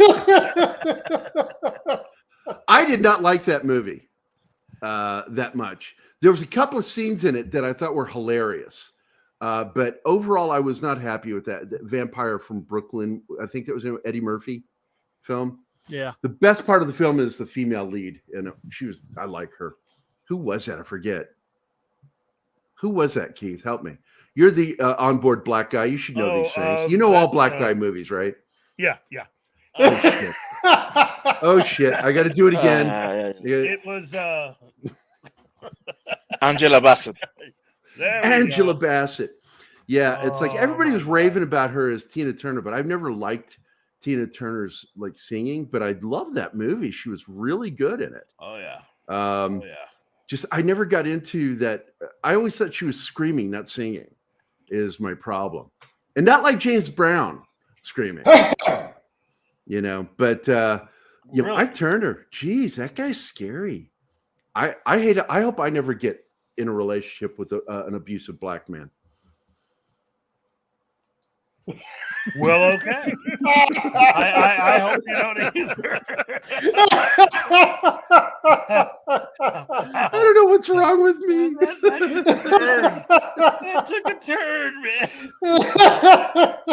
He's like, what is going on with Gerry today? It didn't take a turn. It fell off the cliff. Dude. You I just right. ain't right. No, you ain't right. I so many times I would hear that from buddies in the military, man. You ain't right, yo, man. But thank God you're in charge because nobody else knows what's going on better than you. I was going to say, Angela Bassett was amazing in Strange Days. And Stella. That movie is absolutely one of my favorites from that period. Yeah. Ralph Fiennes was great in that. Yeah. I was able to even tolerate the annoying voice of that Juliette Lewis. Oh my God, we're gonna have a fight about this. I cannot stand her. We're gonna. She was fight the about worst this. part of Cape Fear remake. Oh my God. She was too old. It's like the guy needed to look creepy. She looked like an adult. That's it.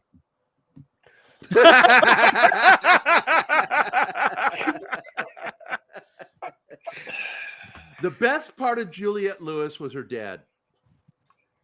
Because if you don't know who her dad was, man, there's no hope for you. One of the great character actors out there. I will show you who it is right now. He is one of my favorite actors. It was a damn shame when he died. He's one of the Beto brothers. Here is open image in one of the Beto brothers. So let me share that tab. And I don't know if you know this, Don, who this guy is. This guy is absolutely one of the best films. He worked with Clint Eastwood since the 70s. Can I give you his name?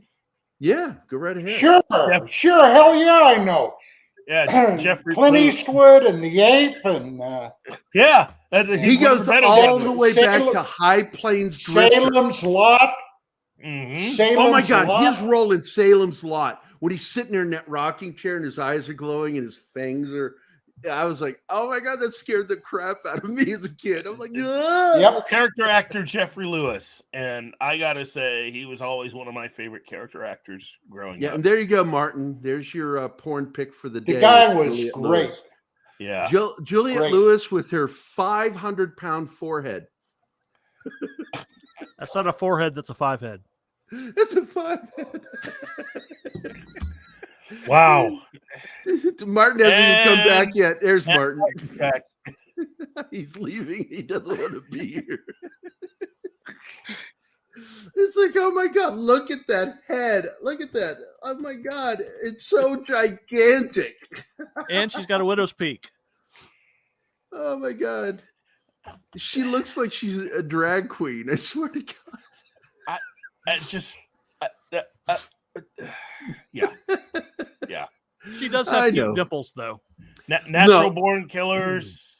Look, she was really good in that film. Actually, everybody was good. Dale's in that movie. Yeah. No way. Yeah, he plays a Fed, I think, in that film. Isn't he a federal officer? I think so. I would have to rewatch it. I think my favorite film of hers has to be From Dusk Till Dawn. Yes, that's actually. Oh my God, yeah, that's a good film. And well, I like Natural Born Killers. No, Natural Born Killers is a great film, but I got to tell you, her best film is actually that one. From Dusk Till Dawn There's is two a things I solid like about vampire film. Dusk Till Dawn, and it's named Selma Hayek. Kyla. Selma Hayek. Oh yeah, is so Casablanca, baby. yeah. But Selma Hayek is really good in that movie. Are you saying you think Juliette Lewis is beautiful? Okay, remember, we know you're English, so it doesn't count. I got British. And I got to tell you, John Spencer's wife was Scottish. John Spencer, and I made the mistake, and I didn't know any better. I'm a dumb Yank. I called her English. Oh my God, did she come off on me? oh my God, Scottish. The other day, Glenn Fleming got mad because I called him British. And he says, I'm English. I said, England is part of Britain. It's the British Empire. So you're British. All people who live in Great Britain are British. I know you're proud of being English, but you're British first and foremost. And of course, you say English to a Scotsman. That's fighting. Yes. Stuff. Yes. And that's why I say it to them all the time. Aren't you in England? And by the way, Craig Ferguson, and I love this, Craig Ferguson is absolutely the last late night talk show host that he's really right next to Johnny Carson good. What's his name? The limey socialist who is now right there with Joe Rogan and talking shit about the crazy left wing, the leftists. Oh my God. He was in all those movies, Brand. Anyway, Russell Brand was on Craig Ferguson and said, well, Scotland is England's Canada. And he says, no, England is Scotland's Mexico. Oh, Shot it right back at him really fast. And I'm like, you just shit on Mexico and England at the same time. Like, wow. Holy shit. Fucking Craig Ferguson. Brilliant comedian. That's 4. Yeah, there you go. And I like to round things off at 4. We are at 2 hours. We had a good show. It was fun. I have a meeting to get to, but we're going to do the after show. So I'll be sending an invite to anybody who wants to do the after show. Copy. And again, even though you don't have a microphone, Della, you are more than welcome to join us so you can still listen to what we're doing. And but I'm going to be posting this in the members area. It depends on what member you want. That's another joke about penises. It's a penis joke. Come on, guys. Get with it. All right. I'm sure. Della says most Scots want nothing to do with us English. Not since even though I enjoyed the film, when they did the battle at, I just forgot the name of the bridge. They had it in a field. And I'm like, that's not how that battle went. It was not in a field. It was a bridge. And that's how they beat them, was the British were forced to go single file across this bridge. So they just killed them as they came across. I mean, it's like, it's worse than being lined up in one of those boats hitting the shore at D-Day. Just rows of people to shoot through. Well, failing having my grease gun, back in those days, I would have wanted 3 crossbows and somebody behind me to load them. Oh, yeah. And just keep it going. Keep it going. We would refer to that as a crossbow caddy. Yeah.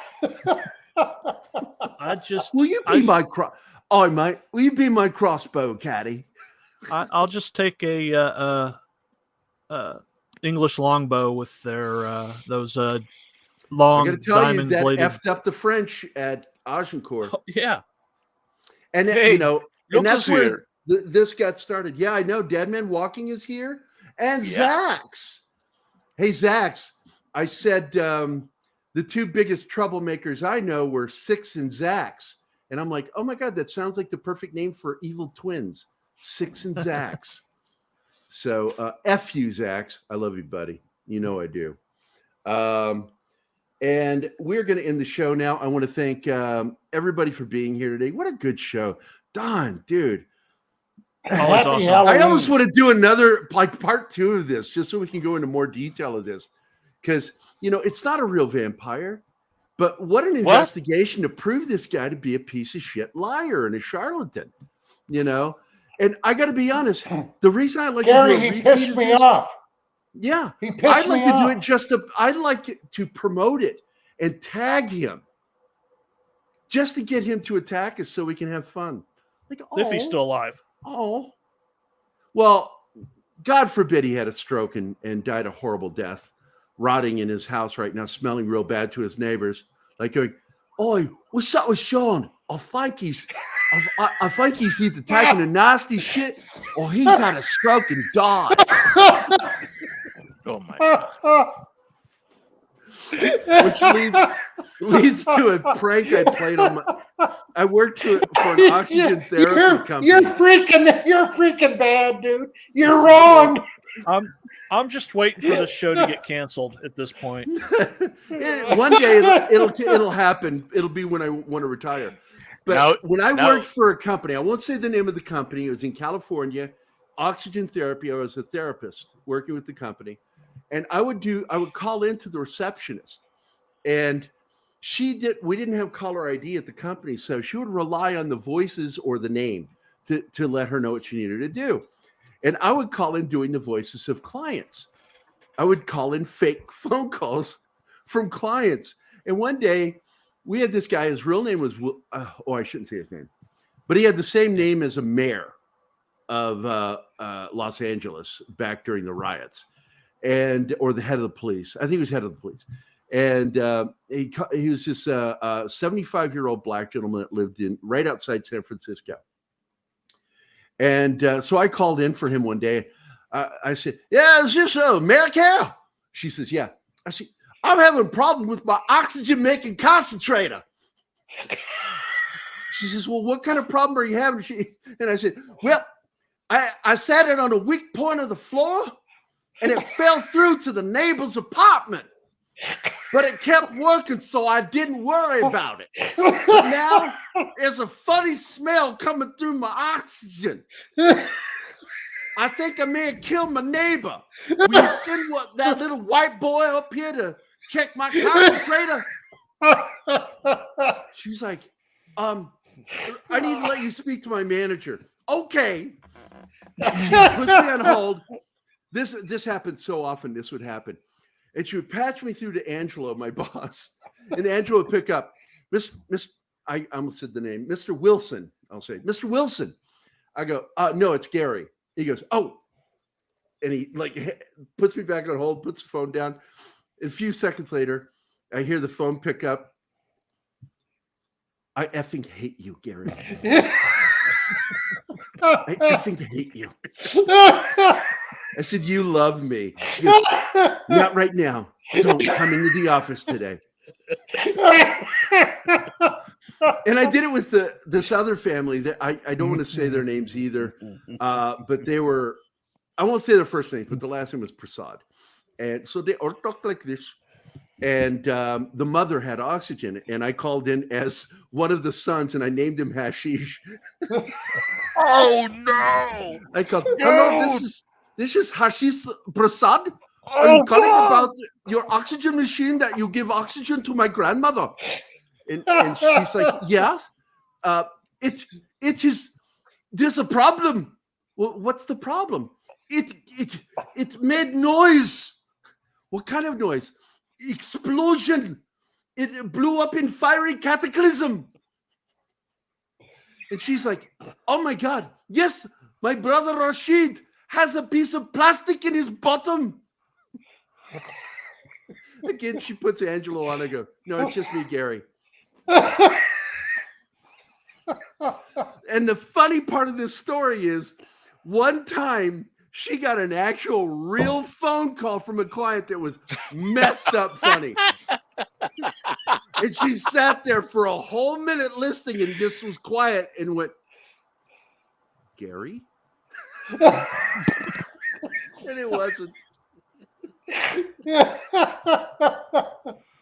God, I hate it when caller ID came out, man. I hated it because my prank phone calls were put to an end because I did so many of them. I mean, I had a friend of mine. I left a phone message because he didn't answer, and he's married.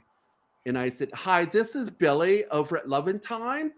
Yes, your T1000 suck pump with fisting action is in, and yes, to your question." It does come with its own batteries with a charger, so you'll never run out of that fisting action. So you're welcome to come pick this up. And I hope that this isn't like I'm leaving this message. This is for Dawn. I'm just saying your name now, Dawn, and Dawn only, not his wife. All right, thank you. He said his wife made him sleep on a sofa for a week over that phone call. Oh, dude. And Josh Becker, Josh, you know Josh. Yeah. I pranked him mercilessly. My favorite one was when I called up Pacific Bell operator 219. You have a collect call. Is this Joshua Bucher? It's Becker. Mr. Becker, you have a collect call from Nome, Alaska. Caller, your name, please. I believe he said his name is Ugnug.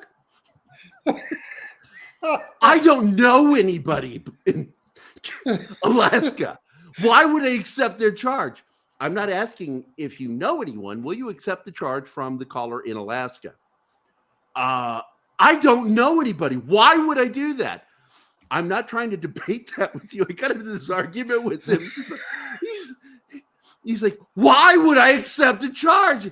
Well, it sounds like an emergency, sir. This went up for like 3 or 4 minutes, and finally I just started laughing, going, Jesus, Josh, you're so easy to F with. He goes, oh, F you, Kissel. F you. Because he's like you. He called me Kissel. Hair Kissel. Oh, because like one day I made a joke with him. I said, you're Jewish, right? He says, yes. Then why is your career so bad? I thought Jews owned Hollywood. Oh my God! Racist! Flash the meme. Yep, here goes. Boom, baby. Kanye got canceled over that, Or excuse me, yay. Well, our family's Jewish, so I can get away with it. But it's true. I said that to him, and he said the same thing. F you, hair kissel. Oh, it's a call about me, Don. I'm afraid so, Gerry. It's the FCC. It's the FCC. All right, I let this go on long enough. I want to thank you, Don, for being here. Great story today. I'm happy I was able to tell some jokes, get some laughs in at the end. Keith, man, thanks for being the controller of the world. Are you going to destroy the world, or are you just watching over it? It depends on the kind of day I'm having starting now. Hey, we love you, Keith. Yeah. John, thanks again for being here, buddy. I got to tell you, I do like your beard, but I do also like you shave face. I know they poke fun at you a little bit, but dude, you're a good-looking dude. I'm coming on to you. I was waiting for the joke.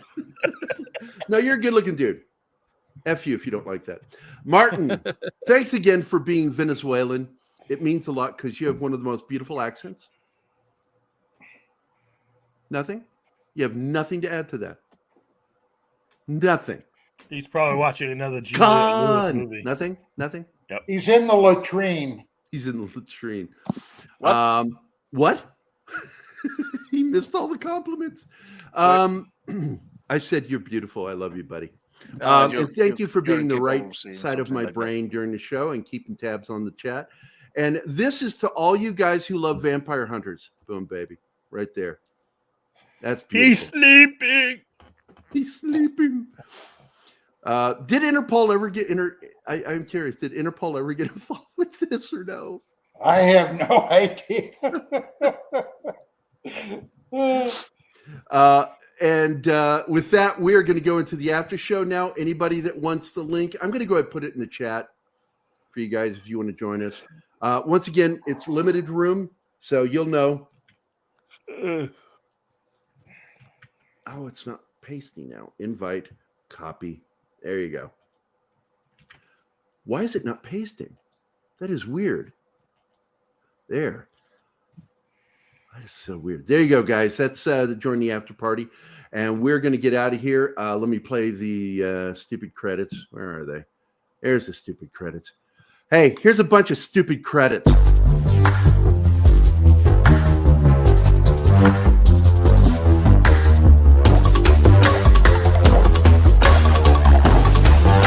Today's episode was presented by Highgate Vampire Crusade. English, so you know it's not good.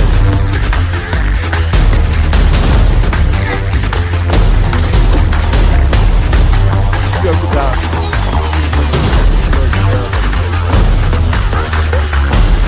I know it's lovely.